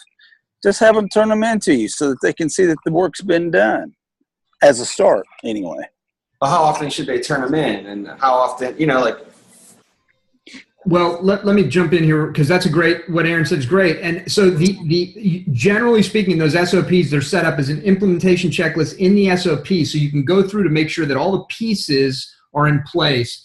But then you need daily, weekly, monthly accountability to those systems, because the implementation checklist in the SOP is the installation of the system. Now you have to have the implementation of the system, and that's got to occur on a consistent basis. So that's why we provide you with those daily, weekly, monthly checklists, which you are going to have to sort of adapt to your needs, and because we can't anticipate everything. We put down some things on there, but that's really the only tool, short of like a software or something like that.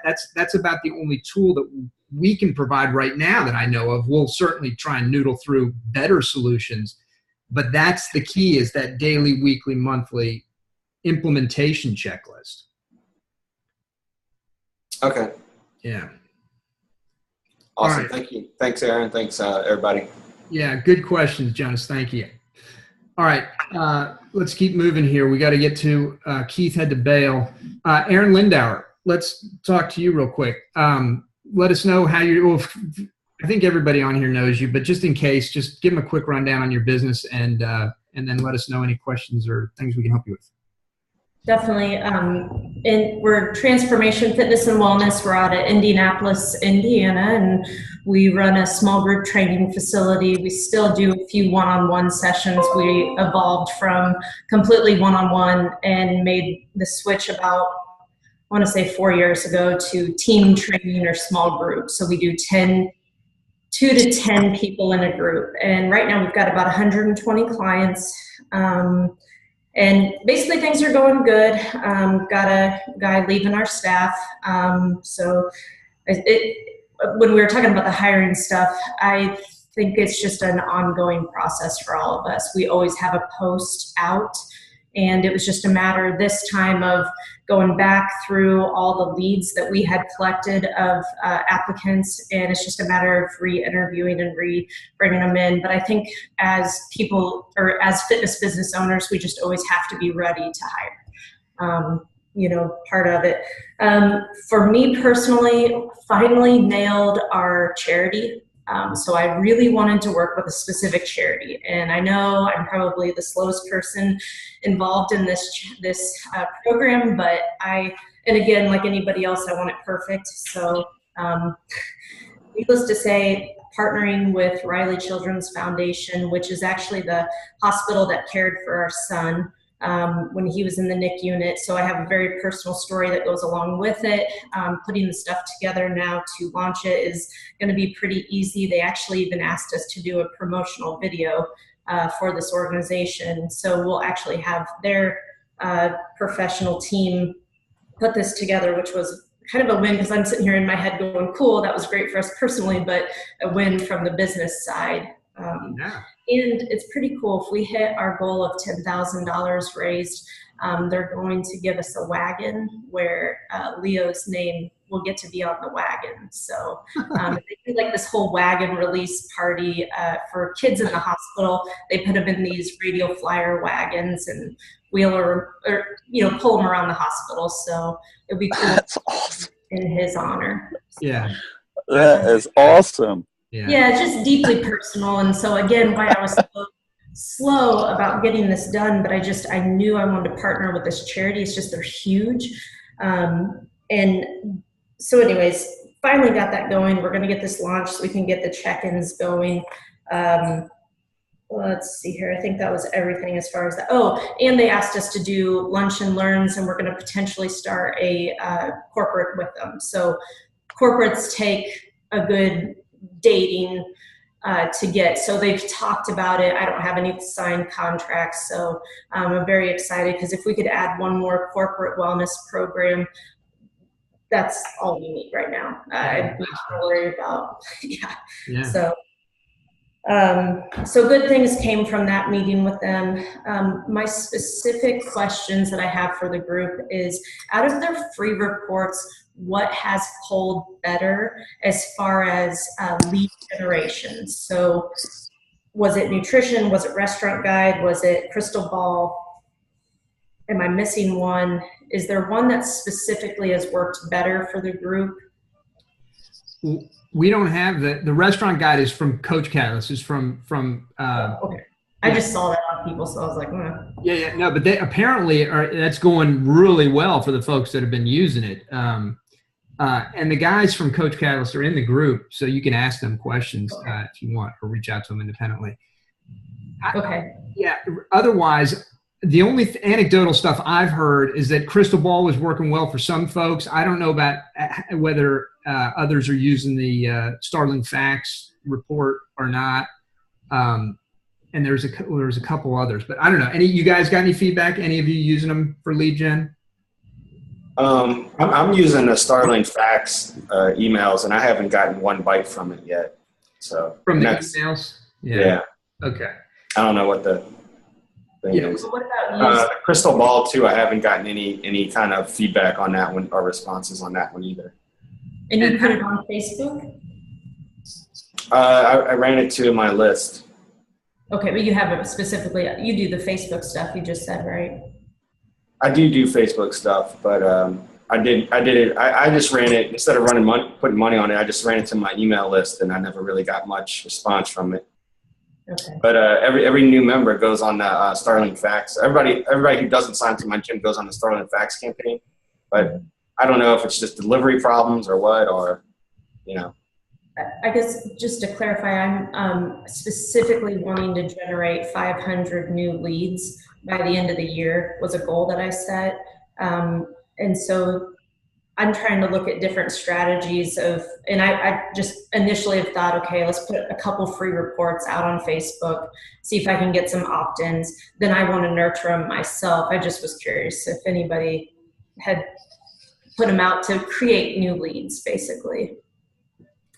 Okay. The only one that I've heard, I know Fred ran some Facebook ads to this Crystal Ball, and I think he did okay with that. I don't know that, frankly, that there's probably some great free report out there that works real well, and maybe that restaurant guide is one to look at from those guys.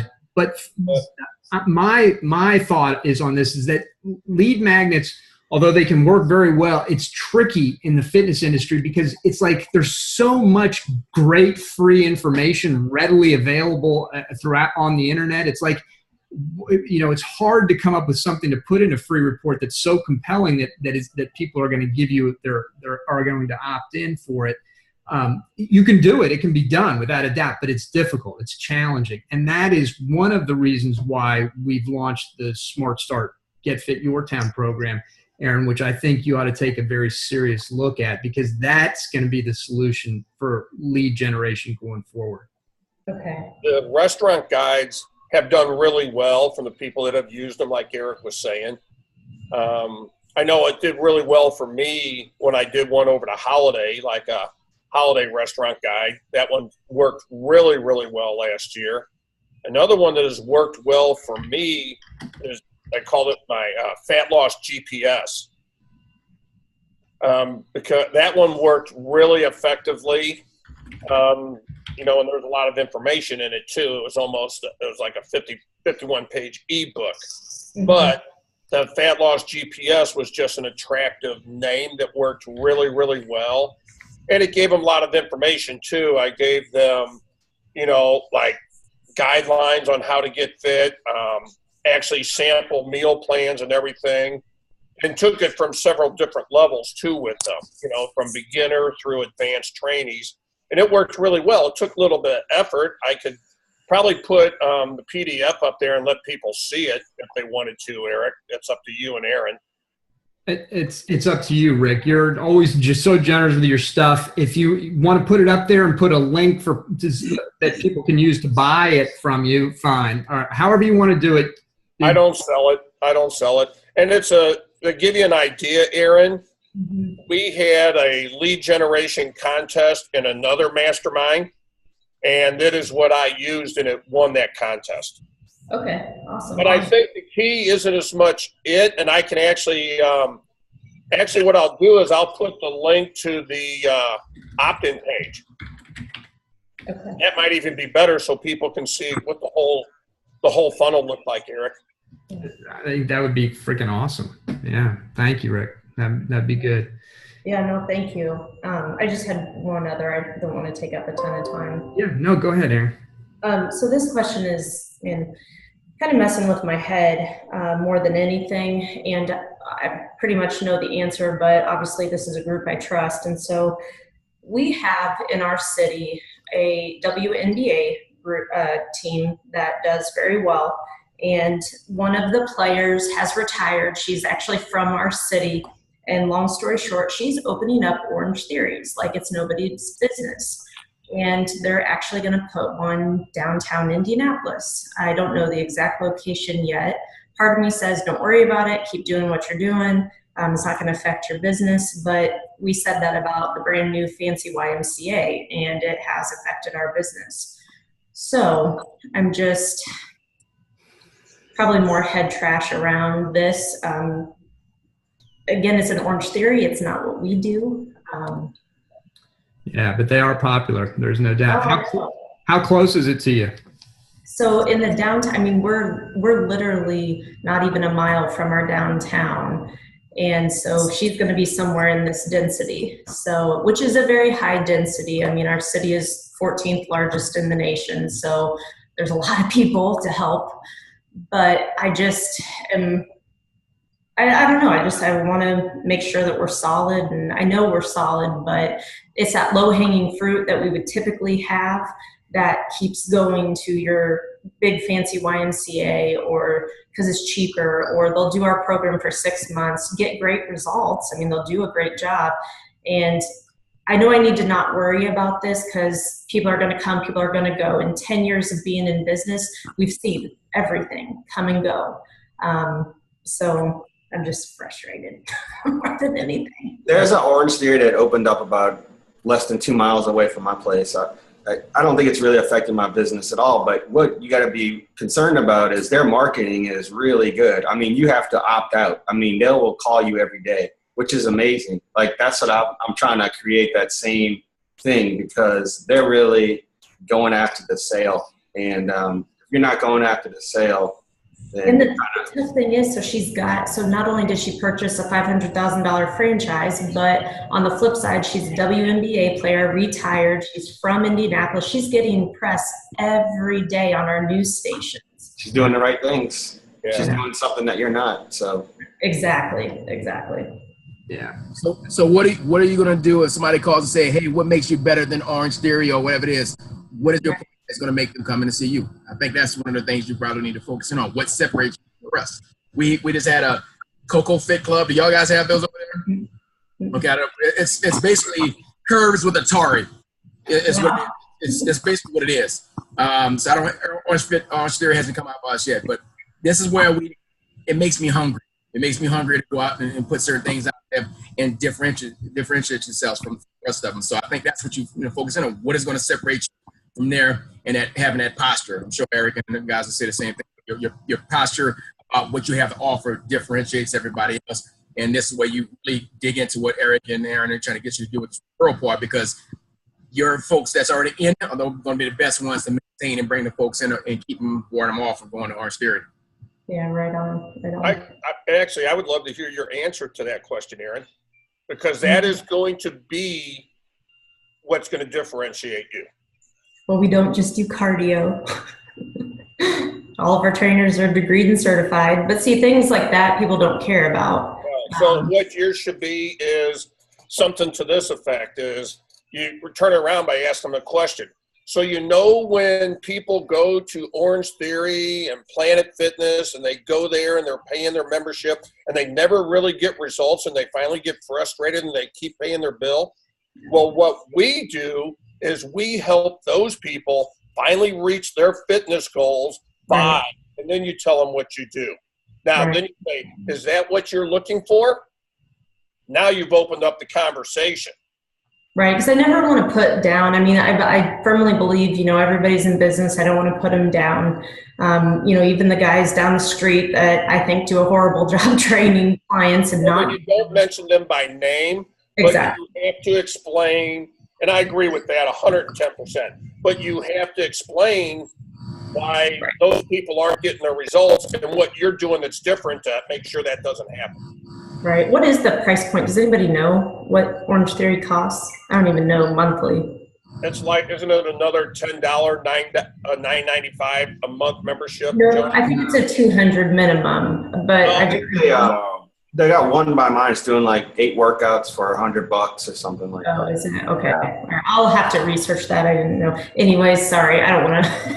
That's okay. It's a good question, and it requires serious thought, because competition is not going away, and it's only to get more competitive. And you've got to have good answers to those things about exactly what Calvin and Rick were talking about, is how you differentiate yourself. From there's a book called Listening for Success. I can't remember who the author is. And the guy was talking about is a barber in a town, and he was a long-time barber, been in it, and this franchise came in with a $10 haircut. And he was basically saying, this place is going to run us out of business. What do we do? And he put a sign on top of his barbershop that says, "We fix $10 haircuts." Yeah, I've heard of that. So something of that, I mean, like I say, without down anybody, but something that makes you set yourself out. And it may have to be a little edgy. You have to be a little something that a little bit more. Yeah. Okay, I appreciate that. Yeah, I like that. The whole idea of being edgy. One of the things I'm thinking about using for local by referral, changing the headline of there on that homepage, is it's going to be something along the lines possibly of a networking group that doesn't suck, because so many networking groups suck. And just like so many fitness businesses suck. And I think it's just good when you need to be edgy and strong and be the number one most vocal and passionate advocate for your business, without pulling punches. I agree. You don't want to name names because you can get into legal trouble with that. And it's not good to, generally speaking, to disparage people by name. But I think it's always helpful to create like a matrix where you say, you show the comparison of you versus the competition, and you can just generalize about the competition, the cardio only people, the outdoor boot camp people, however you want to categorize people, and just show so people can look at it and they go, I see. Now, there needs to be more to it than that, but that's one component of differentiation. Yeah, and getting back to what Eric said, edgy works. It does. It really does. I mean, I've even just recently changed the headline to my coaching program, and the first thing it says is screwed being just another personal trainer, but personal trainer in parentheses. Because let's face it, there's 19 million personal trainers out there. You want to be a category of one instead of one of the many. So screw being just like everybody else is kind of my approach to it. Yeah. Hey, Aaron, I got a question for Aaron. Aaron, hold your question just for 1 second. We'll get right back to it, but I got to get Mike in here real quick because he's got to bail, and I know he's got something. So, Mike, go ahead. Thanks, guys. Sorry to interrupt that. The one question I have is I recently just had an AAU director of an AAU organization reach out to me regarding working with 13 of their teams. So they have 13 teams. I haven't even gotten back in terms of corresponding with him yet. He's looking for ways that we can work together. And for us here, we're pretty packed. There's no way we can fit 13 teams here. We are working towards an expansion and everything, but there's definitely not anything we can do there. I'm looking for some kind of advice. If anybody's, I know a lot of people don't do teams in the group, I don't think, athletes. That's predominantly what we do. But some feedback maybe on some ways that I can approach this. With 13 teams, you're looking at a minimum of 130 athletes. Like, what's the best way to kind of approach this for the best bang for your buck, so to speak, to get the most out of it? That's a good question and a tough one. Anybody got anything? Is that something where you consider the capitation type thing like we talked about before with the corporate wellness?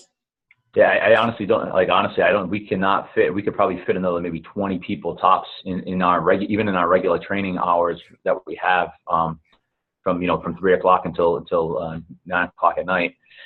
So I don't know. I don't know what the best answer is. I don't know if it's.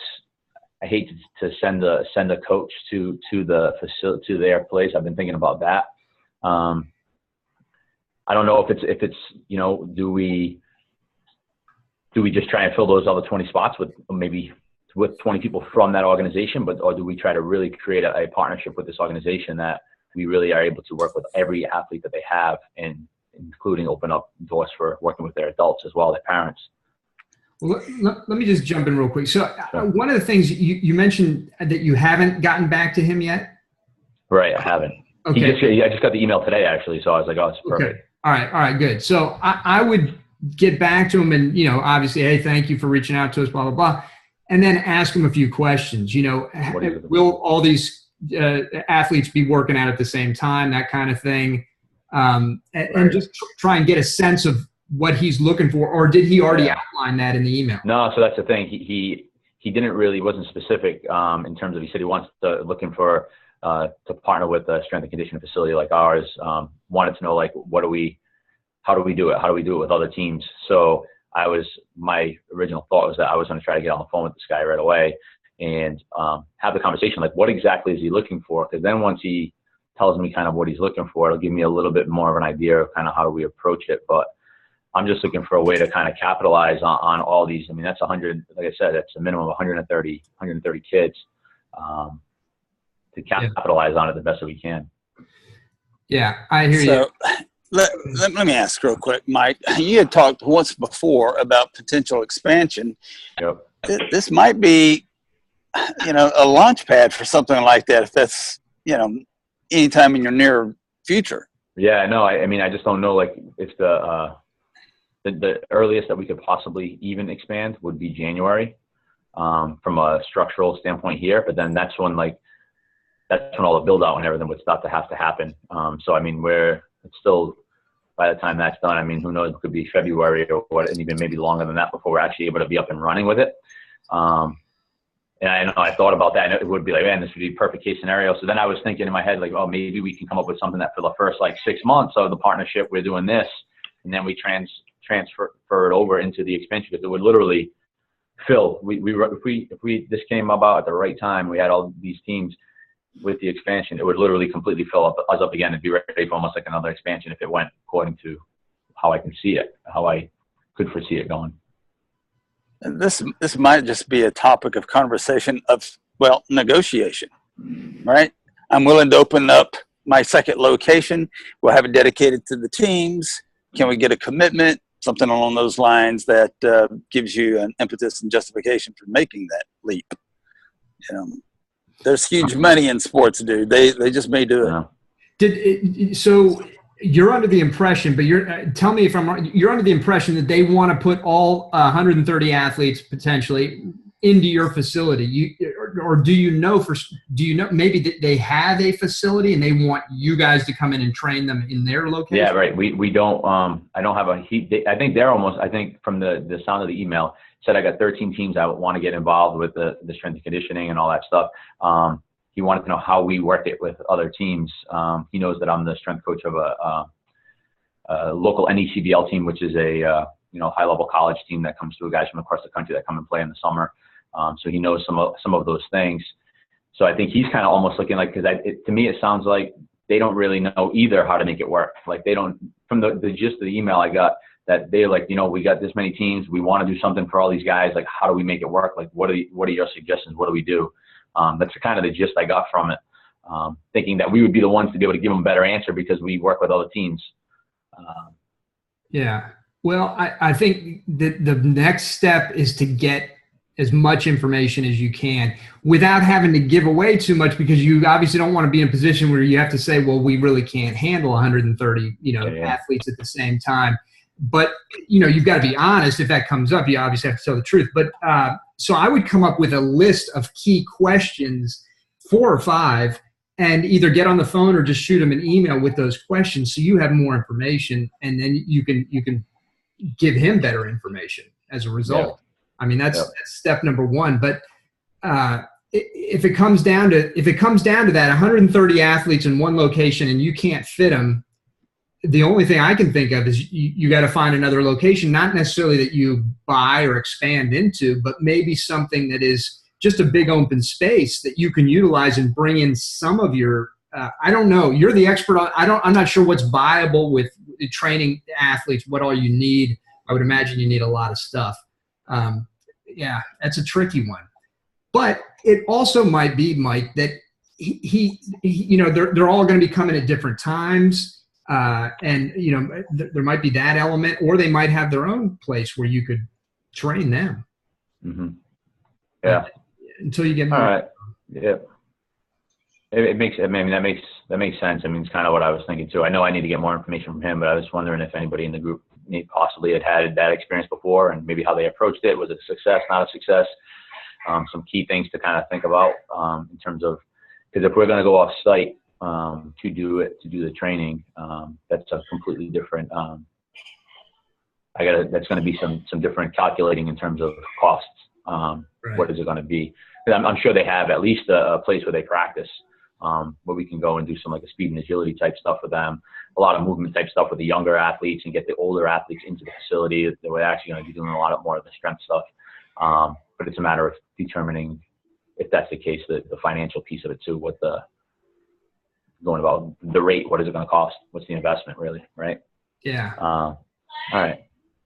Yeah. All right. It's tough, but it's hard to make any type of suggestion without information. You got to get as much information as you can. And then I think ultimately the best course of action is, if you feel like there's a way that you can creatively handle this, then you should do it.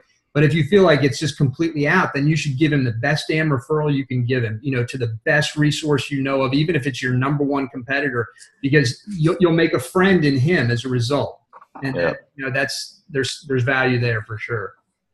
Yeah, honestly, I don't know anybody around here that would be able to handle that. It does really what we do. I will get all those questions, and if anything comes up, I'll post in the group and see if anybody has any feedback on that at all, and what you guys think. So. Yeah. So, Mike, let me ask you. You're talking about an intern looking to open a facility in one of our other calls. Is that a viable option for this? Well, so the thing is, so he was an intern that went through, and I wouldn't put my name on him, really, so to speak, in terms of. Okay. And then on top of that too, his facility wouldn't be able to handle that. I mean, he might be able to handle 30 people or 40 people. It's small. I see.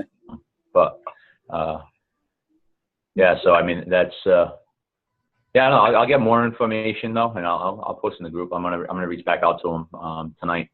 Yeah. See where it goes. But that's what I'm hoping for, and that's what we want. I want that. That's what I want. I want to expand into. Now we have our semi-private. We have a lot of team stuff going on too at night. Our MRT stuff for adults in the morning. That's what I want to happen. It's just a matter of it's one of those things where it's like putting the cart in front of the horse, or making sure you kind of get all your ducks in a row in terms of making that happen. So I know we have a few months before we can do anything possible, even with the expansion. But is there something that, we can get something going with this team and then even build upon it, like we expand, and then we can even approach the topic with the directive, say, hey, this is what we've been doing so far, but we can really even add value by doing X, Y, and Z now that we have all of this space.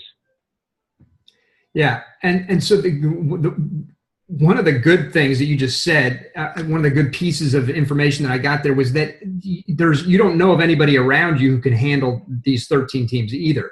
Right. So that's actually a good thing. So, I would say this, you're very good at communicating. I would get on the phone with this guy and just try and noodle it through with him and ask as many questions as you can first, get as much information as you can, and then starts, maybe laying out, well, here's what I'm thinking.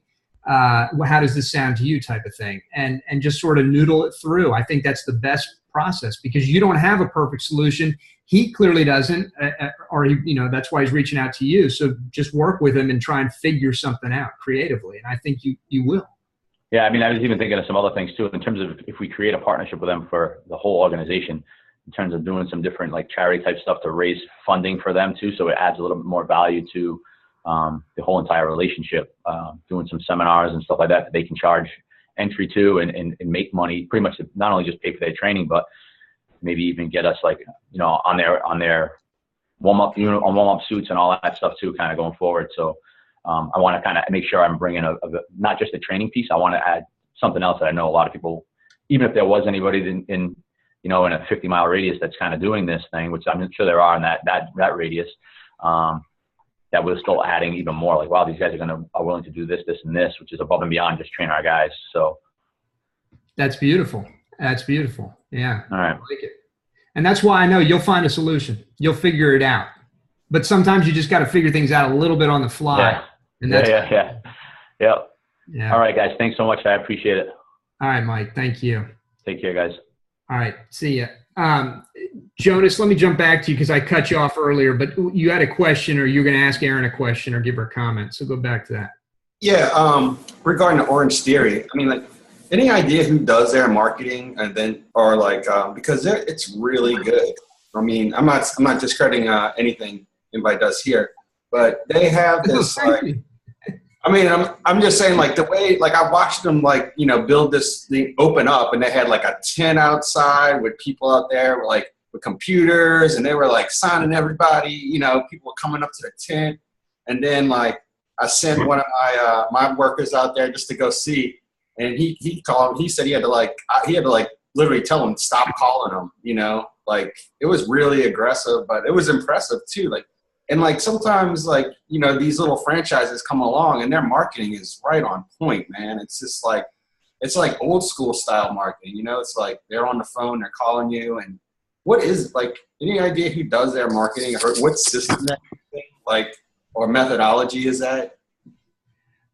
I don't know, but my gut is that if you look at the really good, and Orange Theory, clearly, I don't know about their fulfillment, but in terms of their business building and their marketing, as you say, it's clearly strong because they're growing at gangbusters, and you see them everywhere. I think the guys behind these organizations and the girls behind them, when they're launching them, they recognize the value and importance of having a marketing and sales machine that absolutely works in place. They don't just come up with some catchy logo and a new idea for training. They're like, we need marketing and sales. And so they get hardcore serious about it, and they roll it out, and it works because they got tons of money in deep pockets, and they're smart, and they look at what works. And so, you're competing against a corporation, a huge corporation. And that's tough. That's tough to compete with. But that's the reality of the situation. And I think you're just going to see that more and more, which is why independents have to get better and better at what they do. I was wondering if it was like, like a hired service or anything. These or. Yeah, I don't know. I mean, like, I'm sure they have like an Eric or an Aaron or multiple on their team. I mean, they have higher up corporation, and they have deep pockets. So it's a franchise. So any franchise, whether we call it McDonald's, any of them, they're going to have the resources because you're paying $500K just to open the door. Well, it's a lot different than like a Fit Body boot camp franchise. I mean, this is a different level of marketing.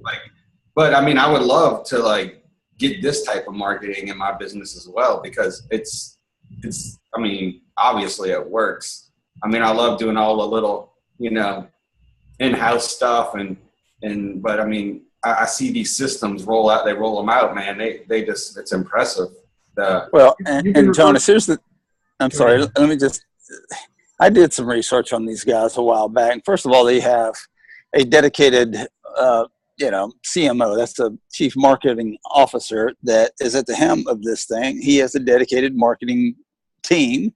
And so this is a marketing machine. Make no mistake about it.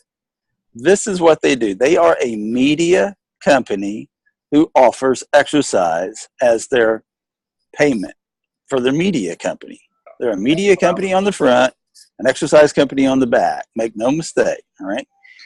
But beyond that, their whole advertising campaign is based on things that's really easy to understand. They nail it down, but here's my bottom line. They spend money after money, money after money, money that you don't have, right?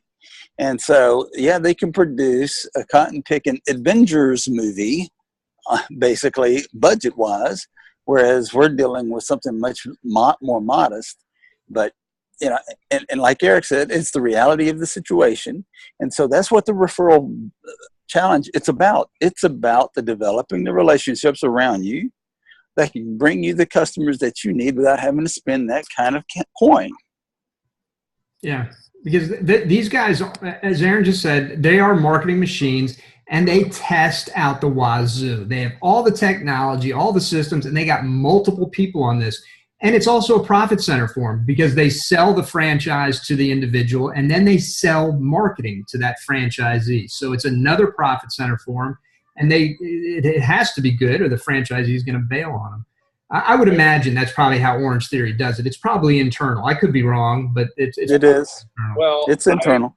Yeah, in my understanding, to kind of piggyback what Aaron was saying, is the guys that started Orange Theory used to be in the MLM business, which they're a marketing company. So they're applying the MLM theory of marketing, where it's marketing first and then the product comes second. So I see where Aaron's going with that, and it makes sense if they were indeed, like what I've been told, originally in the multi-level marketing business. Well, they're a marketing business first and then fitness second. So that would make sense. Yeah, which every business should be. They should be marketing first and whatever you fulfill on second. Yeah. But as Aaron said, this is the reason it's, everything's just going to get more competitive. It's inevitable. That's the way the economics work. And when there's money in it, and there's so huge money in the fitness and weight loss industry, you're going to get the best players. You're competing against the best. So you've got to be on your game. And that's why, relationships is the one thing people can't copy. It's the one thing that they can solidify your differentiation, that locks you in, is building and nurturing those relationships. And there's a lot of ways to do them. So anyway, yeah. If I can add 2 cents to the conversation, this whole thing. Jonas, I'm part of FitBody, and I think I understand that Orange Theory's marketing is different. But I think there's one thing that all of us can do here that anybody, like if you just do it, works, is follow-up. I think if you just have somebody who's dedicated to following up with each and every lead, whether it's days out, weeks out, months out, rather than just doing like a biannual or an every quarter reactivation campaign, like just consistently keeping in touch with everybody who comes in through your door or who even asks about what you're about. Like that's part of building relationships. But I think if you can do that, it takes a lot of the mystique and the mystery out of marketing machines, because that's one of the best methods of marketing that most people forget about in the first place. So I think, because one thing that I saw with FitBody that really enticed me to join was a lot of the stuff I saw on the front end, a lot of like the marketing stuff.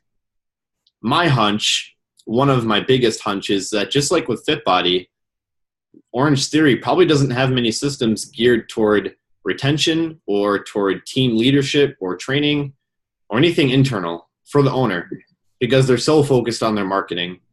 That's one of my hunches. That's something I've learned. That's why I actually want to get out of FitBody personally. But something that you can do to take the mysterious part out of it is follow-up. Like, why not just get somebody in there, whether it's an admin or whoever, to just, that's their job.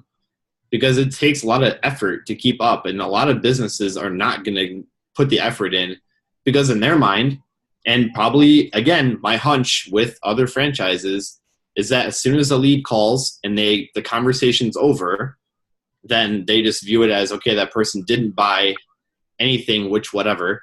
So let's go on to the next one and the next one. Maybe Orange Theory does follow up very well. Maybe that's what you're seeing. So why not just mimic that? Yeah, I mean, that's the whole point I was talking earlier about getting the sweet little old lady on the phone and to call all the leads that we've already contacted that haven't closed and stuff. Yeah. And, that's what I'm kind of got in this. Is, it's funny that, Aaron's talking about Orange Theory. And they recently just launched in my area, and I was super impressed by just the way they followed up. You know, it was like my admin was the person that went over there and gave them their name and talked to them.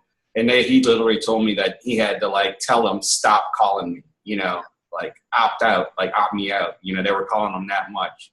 Yeah. And it was impressive. I mean, as simple as that. I mean, that could make it or break it, you know, but.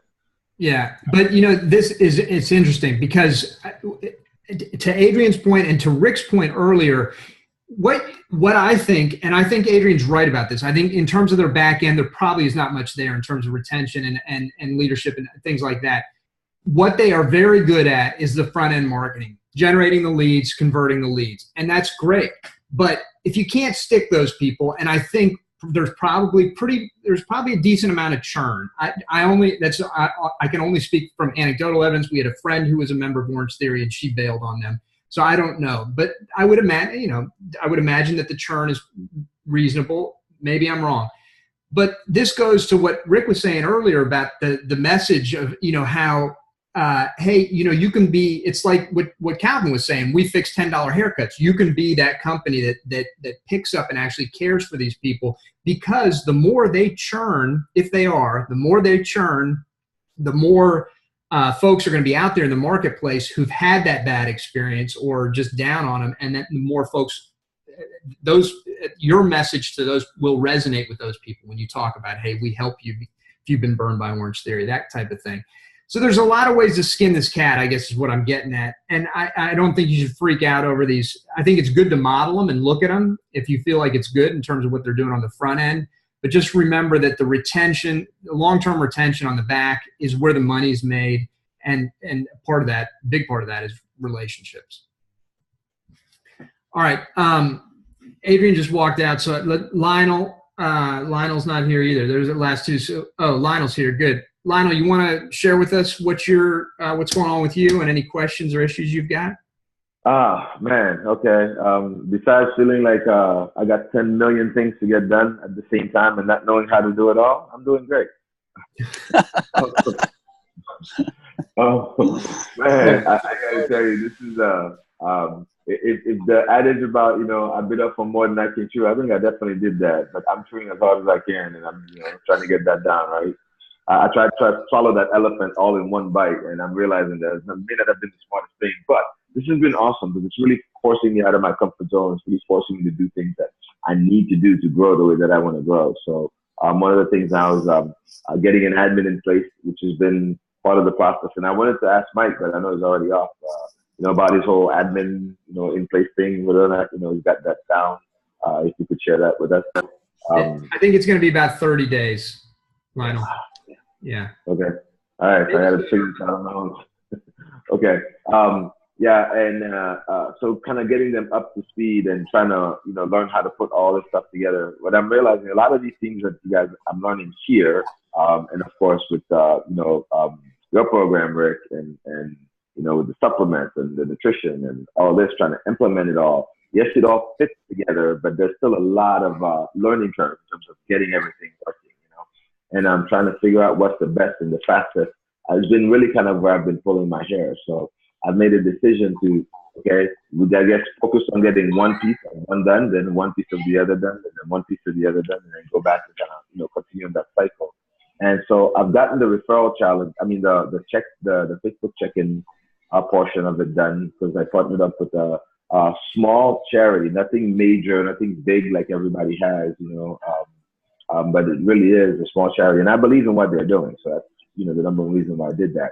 And I have to say, so far it's working out great because, you know, since we've been here, we've probably had maybe 10 check-ins for the entire time that we've been here, because every time I try to get people to do that, that never happened. Since we've launched this, it's been about a week and a half now that I've gotten that into place and going. I think we're at 150 or 160 check-ins so far. Awesome. Really pretty awesome. So, you know, like, wow, this definitely has done things. And the cool thing for me is that I've had other people that are not members, that are not my clients, that know me or see me from other things, comment about people they know, like, hey, I see so-and-so is coming to you because I see them checking all the time, and this is kind of cool. So what exactly are you doing there?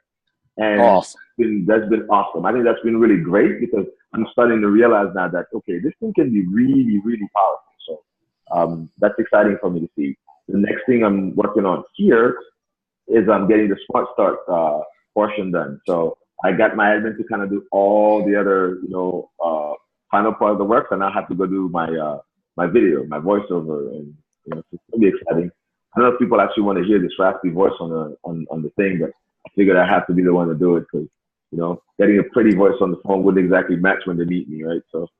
No, but Lionel, you've got a good radio voice, dude. You're going to knock this out of the park, man. So you think I have a face made for radio, huh? No, I didn't say that. That's what we say about me, Lionel. Okay, so no, it's gonna be fun. It's gonna be definitely something exciting for me, to do. I'm actually looking forward to this. So my goal is to have that video, that portion of it done, within the next 2 hours. So as soon as I'm done here, I'm literally gonna go pull up everything and just start. Hopefully I can do this in one take, right? But then again, it might take 5 or 6. I don't know. Three. All right. Yeah, there are 5 minutes to take, so it's 15 minutes. Yeah.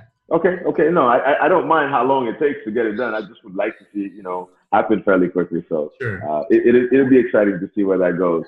But I'm seeing a lot of the things that everyone is putting out there, all tied into the Smart Start and other portions of that.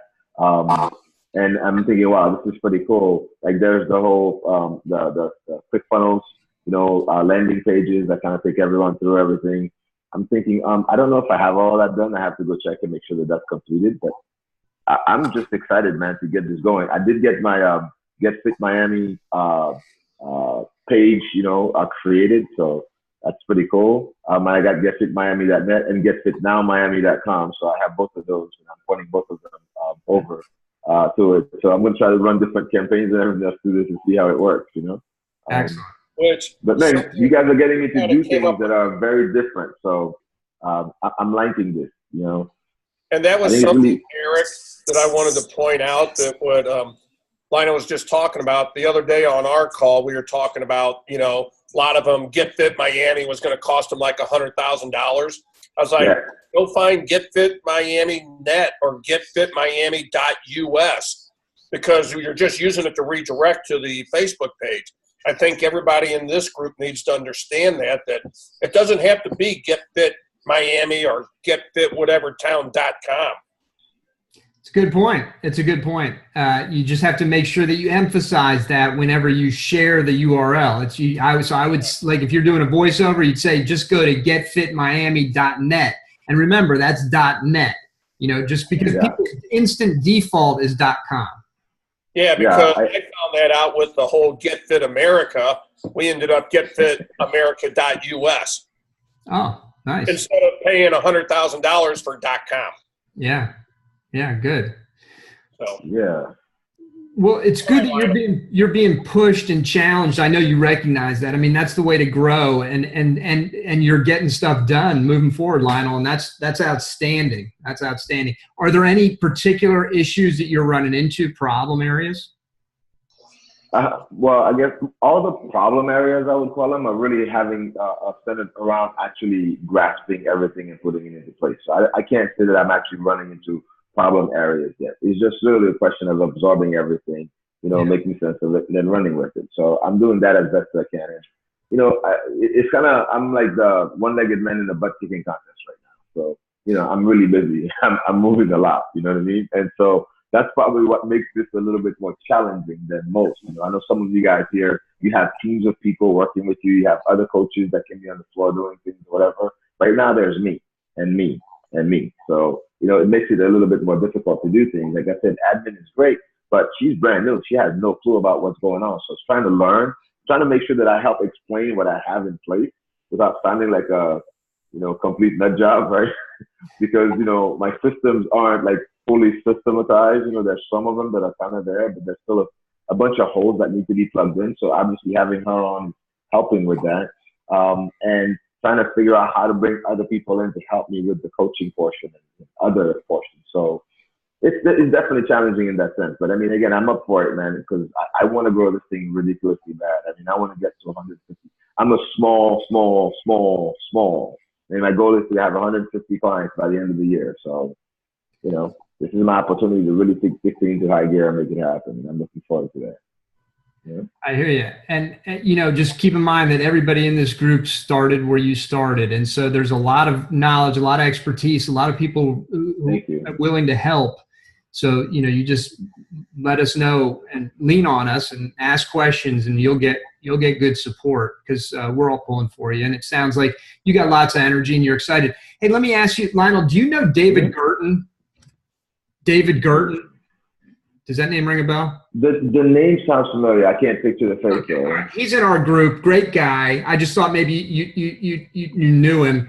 Anyway, I'll see if I can introduce you, because he's a real good guy who's just gotten beyond the stage where you are now and is rocking it. And he might be helpful for you to talk to him. Awesome. Yeah. Thank you. That'd be great. Yeah. All right. Good. Well then, let me move over to Adrian. Adrian, you've been incredibly patient and always have good input to add value to the group. So let us know how you're doing and anything we can help you with. Yep. So I don't know. I mean, I was kind of like thrown off just this morning because, and this is something that I actually haven't talked about here yet, but I still take cancellations super personal, like always my fault. Anyways, it just gets me when like a member who's been with us for like 6, 8, even a year, you know, like they leave for reasons, obviously, sometimes it's personal, sometimes has to do with us. But whenever like someone who's been involved, someone who's been part of our family for a while, like leaves, it sucks. You know, it just sucks.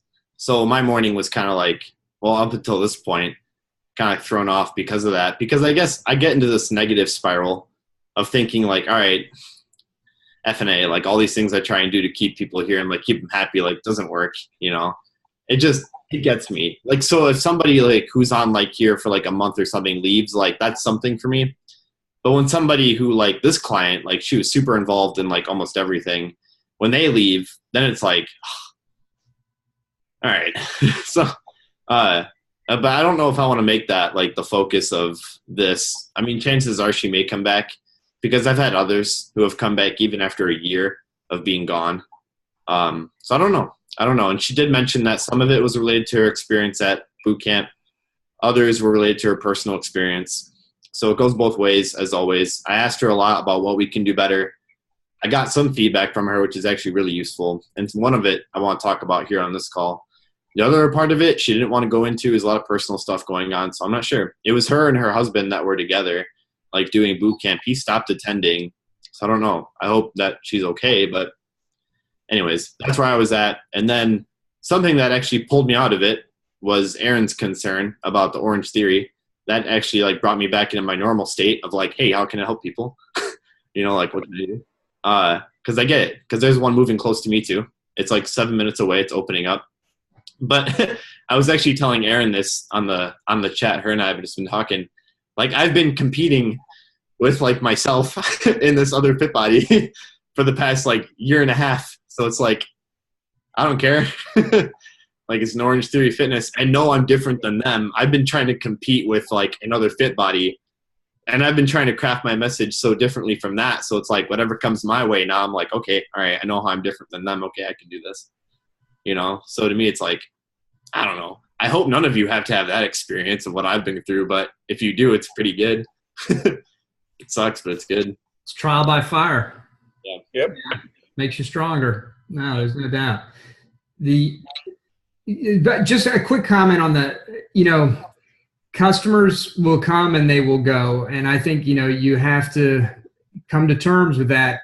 And I know you do on a certain level, but clearly it gets to you. And I did to me for a long time. Anytime like I got a refund request for the first 10 years I was in business, I would freaking take that personally, because you put your heart and soul into providing something that you believe is really high quality. And somebody says, oh no, it's not worth my $297 or whatever. You're like, God, it just hurts you and so I get it. I understand what you're saying.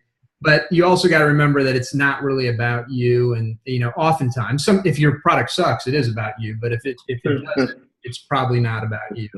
Yeah. Yeah. So I don't know. I'm hoping that I can. I don't know. I don't know how long it'll take. I think there's always going to be a part of me that just has that it's like, damn, kind of thing where it's like that happened. Shit.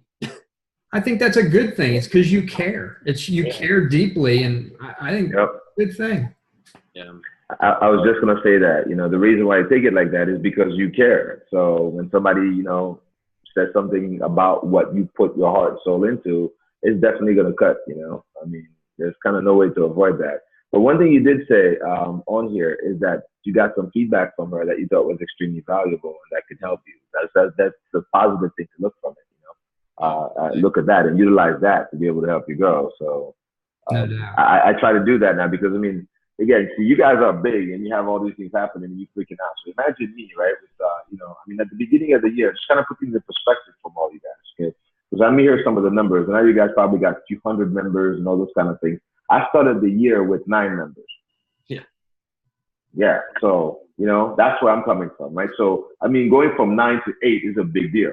Or going from 9 to less than that is an even bigger deal, right? Going from 150 to 149, not so much. I mean, you just kind of put things in perspective, right? Yeah. So my focus was I need to grow and I want to grow in the right way. So instead of just jumping in and trying to do all this marketing thing, I figured let me work on my systems first. Let me kind of put things into place so I can kind of grow healthily. So I started working with Alicia, started learning how to do things, and then just steadily I've been growing and growing and growing. Now I think we're at 37 members, 38, something like that. I actually just signed up for about 3 new ones. So I think I'm over 40 if I actually sit down and do the math correctly, which is fantastic. That's growth, but it's still not where I want to be, right? So I'm saying I want to be at 150 at the end of the year. And for where I'm at in my location and what I'm doing, I don't know if I can actually get bigger than that. And that's okay. And I'm totally cool with that because that puts me in a different stratosphere. Now I can actually start looking at expanding, going somewhere else, and those kind of things. And when we're talking about the competition, my studio is in a CrossFit gym. Yeah. Just to put that, so they have their regular classes, and then there's me with what I do, and kind of like right there with each other. And they see me, I see them, and initially it was kind of a pulling teeth type of thing because they looked at me as the enemy, and I'm going to be the best of them, that kind of thing, and I'm going to try to take their members.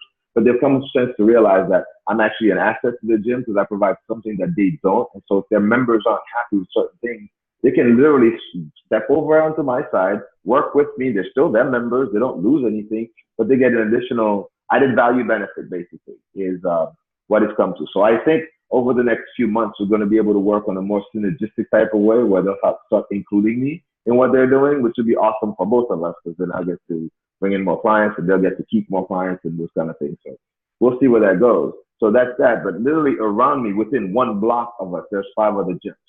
Yeah. So including 3 personal training studios with, that have been established for 20 plus years and everybody and their mama knows them kind of thing. I don't look at that as a problem because that's them. That has nothing to do with me, So I just come in and I do my part. I stay in my lane. I try to deliver an unbelievable service as best as I can. And I get people to hopefully like me. If they don't, oh well, they're lost, right? Just keep moving forward. And as long as you keep remembering to do that, then you'll never have an issue. You're already killing it as it is. So, you kind of go over and above and beyond and provide incredible results and value to your members. Keep doing that. Like you said, they leave, they'll usually come back, and that's been an interesting thing for me to find out as well. Because I've had a few leave and I'm thinking, oh man, that's a big loss. But then 6 months later, a year later, actually I had one that came back 3 years later, just signed back up and brought somebody else with them, so never know. Keep doing your stuff, it'll happen, man. Keep getting bigger. So I want to know about what it is that you learned, from that experience, so with the feedback that she gave you. The 2 main points that are like within my control. One of them was that circumstances changed for her. She wasn't able to make time for workouts like she used to. So that was a life change for her. I get that. Right. The 2 things I learned and that I can control. One is space for the workouts. Because we're running out of space. It's a good freaking problem, except when it causes. So, but she was wondering why, because there's other boot camps that have RSVP systems, and why aren't you using one? But my philosophy has always been, I don't want to make it a headache for people to just go work out. You know what I mean? Right. So I got to work on developing some sort of like system for people who express interest, because what I do is I let people try it out for a little bit, and then I sit down with them and I talk about memberships. I always let them try it out first so they know what they're getting themselves into. It's worked really well. I don't argue with what works. So I might like figure out a way to see what the busiest session times are and just ixnay those from their schedule and say, hey, these are available times that you can pick from due to limitations. And again, like, I wouldn't mind doing this if there wasn't like another Fit Body like 2 minutes down the road for me, but there is. So I'm being selfish and I don't want to do that yet because I want to keep people. But it's fine. It's fine. So that part I can work on. The other part that she talked about, and this is what I want to talk to you guys about a little bit. There's something else, but this is one part. So I only have 2 questions. This is number 1 is, and it's happened to other people, not just her. There are like 2 clicks in 2 very specific session times. And they both consist of 3 people, which is pretty funny. So it's 2 different clicks. One is in our 5:40 a.m. session. The other one is in our 6:20 a.m. And then what's happening is that they're creating a negative experience for other members. But at the heart of it, and this is why it's hard for me to see if I want to do something about it, at the heart of it, they just genuinely like being there with each other. And they love the fact they can see each other. They're really good friends. They're not like outright assholes to other people. Like, they're not. Like, if there's a new person in the group, they'll welcome them. They high five. Like, it's great. Just other people are like, they treat the session like it's that clique and then it's everybody else. You know, instead of being like one big group, it's that clique and then everybody else. And it's been going on for a little bit. There's the 5:40 a.m. group is easier to deal with, I think, because the 3 of them, it's their attitude. Like, they're kind of negative, not to other people, but like if the coaches like give them a heavier weight and they want to like encourage them, they'll like lift the weight, but like they'll put it down, or like they'll be like, "Nah, I'm good," kind of thing. They don't challenge themselves, you know. So like that's more of an issue of like, do you want to be here? Like, do you want to keep pushing yourself? Like, what's going on? You know. So I think I know how to handle that group in time. Like, kind of just sit down with the 3 of them and just say, hey, look, guys, this is kind of what's been going on. This is how people are seeing it. Like, do you want to be here? You know, like, do you want to be part of this fitness family? Because people are seeing it where it's like, it's just you 3.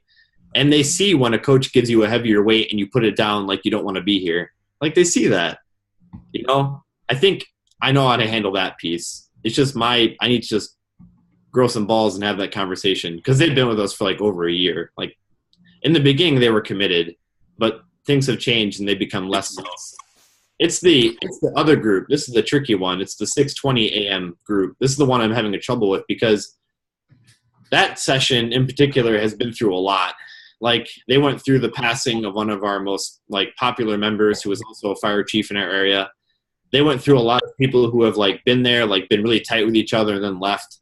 So like these 3 are like the remainder of what's left in a way. And it's almost like they only have each other, you know? But they really enjoy being there with each other. Like, they love it. They love being there. They love having fun with each other. Again, they're not mean to new people. Like, there was one new person. I just signed her up on a membership because she felt so welcomed, and she's only gone to the 6:20 session. So they're not mean. They're very nice. It's just current members see them, and like, it's a negative experience and they feel uncomfortable. So I don't know how to address this, because they're very nice. I get why they're together. I totally get it. They've been through a lot. They love each other to death. They love working out together. They're usually always in the same group. But it's other current members who, I don't know if they're taking it personally, but they view it as like, oh, it's them. Like, it's high school. You know what I mean? Right. And like, how do you know that? How do you know that's how the other members view it? Are they telling you that? Thankfully, some of them have. Yeah, they pull me aside and they say, hey, this is how I'm feeling about this group. You know, and it seems like it's them and it's us and it's not family. It's very versus each other. And I think that they make it hard maybe to kind of like get into that group or like to talk with them, because they're always talking with each other. because they're like the best freaking friends, but they're just talking with each other. So it's very hard to like go up to them and say hi because they're always talking about stuff, you know? So thankfully, I've had 4 current members talk to me about that. So I get feedback, which is great, which is how I know. I'm not assuming anything here, which is nice. So but again, it complicates it because how much do I talk to the clique versus how much do I talk to the person and say, hey, like, how is it affecting you? You know, it makes them feel uncomfortable. I think Billy's got something for you. Yeah, I hope it helps. I just kind of like some random thoughts, but just know you're not alone. We have the same thing. There's this one group, and it's exactly like you're describing. They go on the same part of the floor, and they kind of huddle up and talk. So it's definitely, I think it's a normal thing that happens as groups get larger because you have like the tribe and it's small and everybody's super connected, and then as you grow, they kind of feel like we've been here. It's a little bit of an entitlement kind of thing. So just a couple of random thoughts. I definitely don't have all the answers, but one is just to really keep trying to create the culture that you want. So like for us, and I know it's very similar, Adrian, to how you're talking about your other situations. One of our core values is the family atmosphere. So we're very, very intentional about it. Everything we do, it goes into all of our decisions. It goes into our hiring. It goes into even the clients that we bring on. We try to attract those people. So I think that's definitely a big part of it. And just don't lose the hope because you have one problem, but you probably have a ton of other really great clients who get it and their family. So it's normal to a certain extent, but at the same time, creating that culture that you want, you are responsible for that. And then I think there might be something to be said about the communication with them. I wonder how it would go if you had a little meeting with them. Maybe it was all of them, 3 of them together, or maybe it was one that was more of the influencer, and just say, hey, I just want to just be honest. Say, hey, nothing but love. I love your commitment and how you're so connected with some of the people. But I just wanted to share that. You can be honest. We've had some other people mention, and you got to be careful because they get defensive. But just maybe open it up and see what they think about it. Say, hey, we're striving to build a family here. How do you feel about it? What do you think are some of the reasons why you kind of it's like some people. What do you think are some of the reasons why people feel like they can't really get into your clique or something like that? Maybe they don't, at some level they don't realize they're not acknowledging it. And then, once they, obviously, Adrian, they know and care about you. So once they see your concern, hopefully that will cause them to start thinking differently. Yeah. One thing, I have a martial arts background, and one of my instructors, he was doing a great job creating a good culture. Is he would go up to the advanced people and he would really pump them up and say, hey, you've been training for years and you're really what makes this academy what it is. And these new people coming in, they're intimidated. They need that. They need that connection with you. So he would kind of empower them to help create that culture. And I think that was useful. And they get it. Like on that note, one of the 3, her name is Susan. Like when she sees a new person, she goes right to that person, introduce herself. Yeah. No problem. Yeah. I mean? And then like I wonder, and this is just a random thought, could be totally off, but I wonder to a certain extent how much of it, some of it, maybe it's a little too extreme, but some of it is just a normal thing that people that have been there the same amount of time, they met each other, they connected. It's okay that they're a little more friendly with each other. At the same time, they should still have that attitude that they're all a family. I don't know what everybody else thinks. Something else you do, is build a little separation into the workouts. I had that problem once where I had a group that were just kind of all gravitating to each other, leaving everybody else on the outside. So what I did was I had all my trainers start changing up the workouts where we started pairing each one of those with somebody else. So they had to get to know other people in the group. Yeah, you force them. And then I kept rotating it. And we were selectively deciding who they were being paired with for a while. And that remedied that whole thing, to be honest with you. Yeah, and I'm sorry, Rick, to piggyback on that. So, like, we always talk about how people will, what you praise, you'll get kind of thing, right? So then you do what Rick said, and then like after it, you know, you're just kind of tricking them. Hey, that was awesome how I saw you really connecting with those newer people. You're working together as a team. That's what we're all about. I really appreciate it. You high five. You know, hopefully that will kind of help create that over time as well. Thank them and let them know you appreciate their effort at that point of helping somebody else. Yeah. We've been thinking about doing that too, because normally we start with a big group while they coach demos, and then we split them up into smaller groups. So, like, decide what groups they go in and separate those. Separate them. Yeah. I've run into that issue as well. So, and then what you can do is you can tell them, look, you guys have been with us the longest, so we're separating you right now. Exactly. Aaron knows what I'm doing. So you can lead these other leaders. Yeah. Exactly. And I promise you that'll solve it. I think so. Makes sense. Yeah. That sounds good. All right, good. Anything else, Adrian? Yeah. The only other thing I want to talk about, my big overarching goal is to figure out how to ultimately like separate myself from, I guess not like quote unquote the business, but just being in it. That's like my overarching goal. So a lot of things I might talk about in future calls is geared toward that. But I'm going to shelf that for now. The one thing I want to talk about, and I posted about it last night in the group, and it actually goes back to, it still relates to Aaron's conversation about separating yourself and differentiating yourself based on not just what you do, but who you are. And I posted about it in the group last night, but like the number one thing that people talk about, like who we are, is that we are like a fitness family and people really do care about each other, you know? And it's not necessarily who we serve. We don't do one primary goal because we, like on the wall of fame, I have one member who lost 115 pounds who was really overweight, right next to another poster of a woman who was always skinny, but she finally found self-confidence to be herself, you know? And those are really equally important goals for each person, you know? So but that's always what I've wanted. That's always been my vision for the place, is to finally have a spot where people can go to and feel comfortable, not feel judged, you know, like not have to worry about how they appear, how they come across, just people, you know? And because of that, that's what we've become. And it works really well. Like people get it. The hard part is communicating that to somebody who is maybe skeptical or interested in looking for like personal training, like from the outside. Like once they experience it, I think they get it. It's easier to show, you know what I mean? But like, how do I build an entire entity around that? Because we're really good at the relationships piece. Like we really are. It's just, we don't service a particular like goal. So I don't want to market it to that either. That's not part of my vision.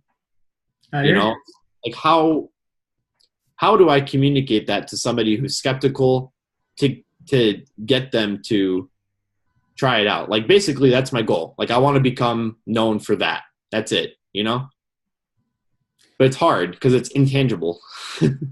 It's a great question. It's a great question.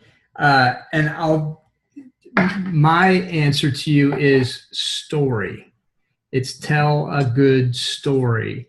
And those stories will be about your clients, your current clients, and the ones and how you've changed their lives. And that's one of the reasons why we did the whole book thing, why Aaron recorded 12 videos on story, on the art and the science of storytelling as a marketing tool. There's just nothing more powerful. And when you learn how to do it, you can do, you know, I mean, people think story, they think lengthy. No, I mean, you can tell the entire story of you can tell stories very, very briefly. The War of Independence, we fought the British and we won.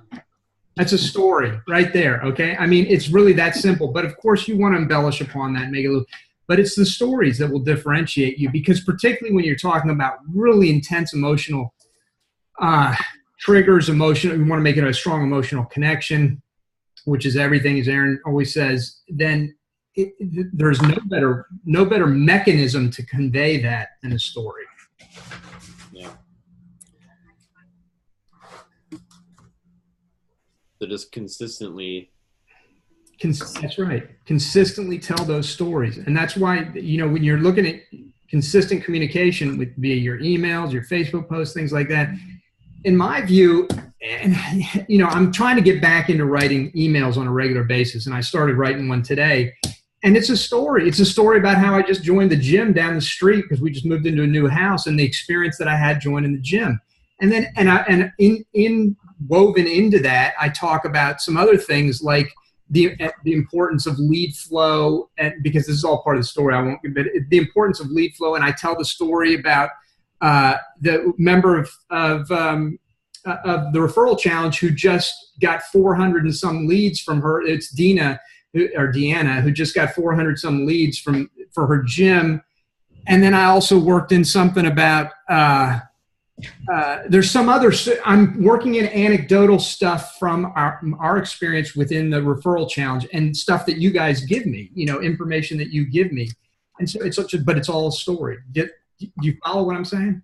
Yeah, I do. Just consistently focusing the message on the experiences that people have had. How often do you write? Do you write daily? Almost. It's every other day. It's usually in the Facebook group. It's usually on my own personal timeline because people see it, or via email. So, yeah. But I always like to keep it brief. I never really write too promotionally. I try not to. And actually, Aaron in this group has helped me a lot with that, like learning how to write from the other person's perspective rather than writing what you think you want to hear. That's good. Yeah. Yeah. You really can't go wrong just telling good stories. That's you know, and working on that, because it is an art, and there's scientific process to it as well. But it's the art of writing in a storytelling format. But it's really, if you think about it, it's exactly how you communicate naturally. When you're talking with just about anybody, it's generally, you don't list out bullet point tips. You tell a story. That's how you. So if you think about that and write like you talk. Yeah, that's the answer. Yeah. Well, it is the answer, and I almost didn't say anything because he covered it so well. But based on a phone call that I got from my daughter right before we got on this call, her husband builds houses for a living, and they're getting ready to put this new house on the market. And she called me wanting to know how she could best communicate a new home. Well, what's more common than a house coming onto the market, right? And here's what I told her. I said, well, you've got to tell the story, right, of the home. And here's how you do it, right? You drive up to the parking lot, all right, and you start your dialogue before you ever get to the front door. And as you approach the front door, you start talking about the front door, not as a feature, but as an emotional benefit. And how do you do that? Well, you dramatize the message. If there's not conflict, there is no interest.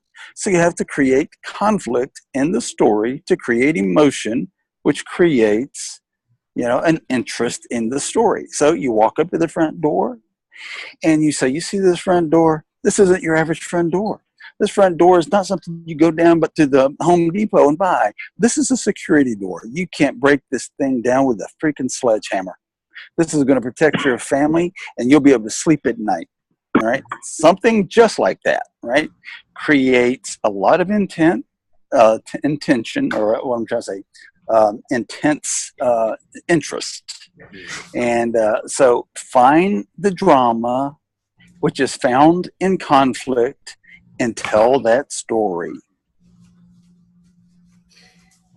Beautiful lesson right there. Beautiful lesson. I'm making a note that occurred at the 2 hour and 45 minute mark of this. Like 2 minutes. Holy cow, we're in a time warp. Yeah. That was beautiful, Aaron. Really, really well done. And that was what you call a demonstration of wizardry.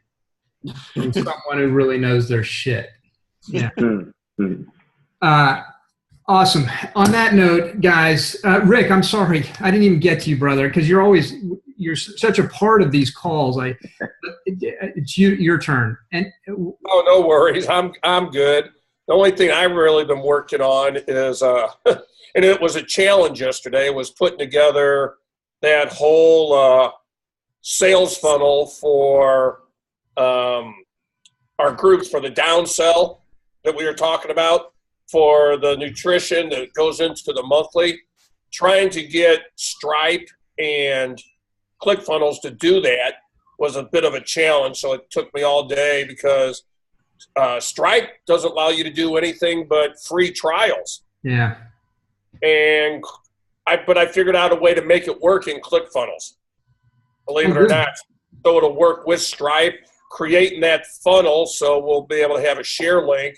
It has a plugin, does it? ClickFunnels, Stripe, we use Stripe and ClickFunnels all the time. Right, so do I. But what happens is you can do a free trial with Stripe, but you can't do a paid trial with Stripe. So what I did is I created a plan in Stripe for the $9.95, created 2 products in the order form, one for the that matches up with the plan in Stripe, and then created a one-time bump for the $1.95 30-day trial. Mm-hmm. And then you go in and you actually, after you put it together, you can hide elements on your page. And I got it all to work. And so what I did is on that, oh yeah, it took some engineering here and some creativity. But so now they have to click a button authorizing that they understand what they're doing, and the buy button doesn't even show up until they click that to authorize that they acknowledge. Interesting. And it's those technology things that I hate. I hate that. It took me the better part of 6 hours yesterday figuring this out. Yeah. So well, good for you. You got it done. But it's going to work that we'll be able to start doing that and be able to create low barrier of entries that aren't necessarily free trials but paid trials in these community groups now, like what we were talking about before, Eric. Yeah, beautiful. Well, that's fantastic, man. It's always interesting watching you because you got so much going on, and so I'm just, as always, I just appreciate everything that you share and bring to the group here. Yeah, it's going to be pretty cool. Actually, hold on a second. Just only take 2 minutes for this. This is like what the page looks like now, but click off there. This is it right here, and then they have to literally acknowledge that they're getting a $1.95 trial and that they understand that it will go to monthly after that. So until they acknowledge it, they can't even complete the offer. Wow. That looks really good. When you first explained it, I thought, okay, but seeing it, that it works. It definitely works because it's clear what needs to be done. Yeah, exactly. Because if you didn't, then all of a sudden, typically with ClickFunnels, the $9.95 would be showing up down here as well in your summary. Yeah. And then it would be showing 2 different prices, and it would be confusing. So even though the summary exists on this page, so it'll do the transaction, I hid that element and then made it crystal clear here exactly what they're doing. So this is a ClickFunnels order page. Yes, it is. That's good looking. They've improved that a lot since when I used it. Yeah, that looks great. I played with it and cleaned it up and everything, And like I said, this will be something that we'll be able to share with people now. And then they just have to go in and create the plan in their own Stripe account. Create the 2 products will be created already, but they'll just have to match them up to their account and everything. Awesome. Oh, that's fantastic because this is, as we talked about, I think this is a big opportunity for folks in the Smart Start group, with the Get Fit Your Town group. Yeah, I think, but we had to get that part figured out, or it was never going to work the way you and I have talked about it. Right. No, that's good. That looks nice too. That's nice. It's always good when it looks good too. I mean, it's nice when it looks good too. We just want it clean and simple. Yeah, not too complicated. Yeah. So I took a lot of ClickFunnels elements out to just really make it basic. Well, it looks sharp. Awesome. I'm sorry. I'm worn out. I'm done. We all are. I'm toast. I need some food and then probably a nap. All right. Listen, guys, thank you all very much. Before anybody got anything else before we wrap it up? Anything urgent? No? All right. Thank you all very much. This was the marathon call, almost 3 hours, and just great stuff. Great stuff. So thank you all very much. And I was worried. you're going to have to compress this file to get it to upload to Facebook. I don't even, yeah. I think my computer's going to crash when it tries to render. We'll see. Yeah, and I was worried because I came in late, so I was going to miss a lot. Guys, I just have a few more questions. No, I'm just kidding. That was a really good call. Thank you all very much. All right. See you. All right, guys. Bye. Thanks.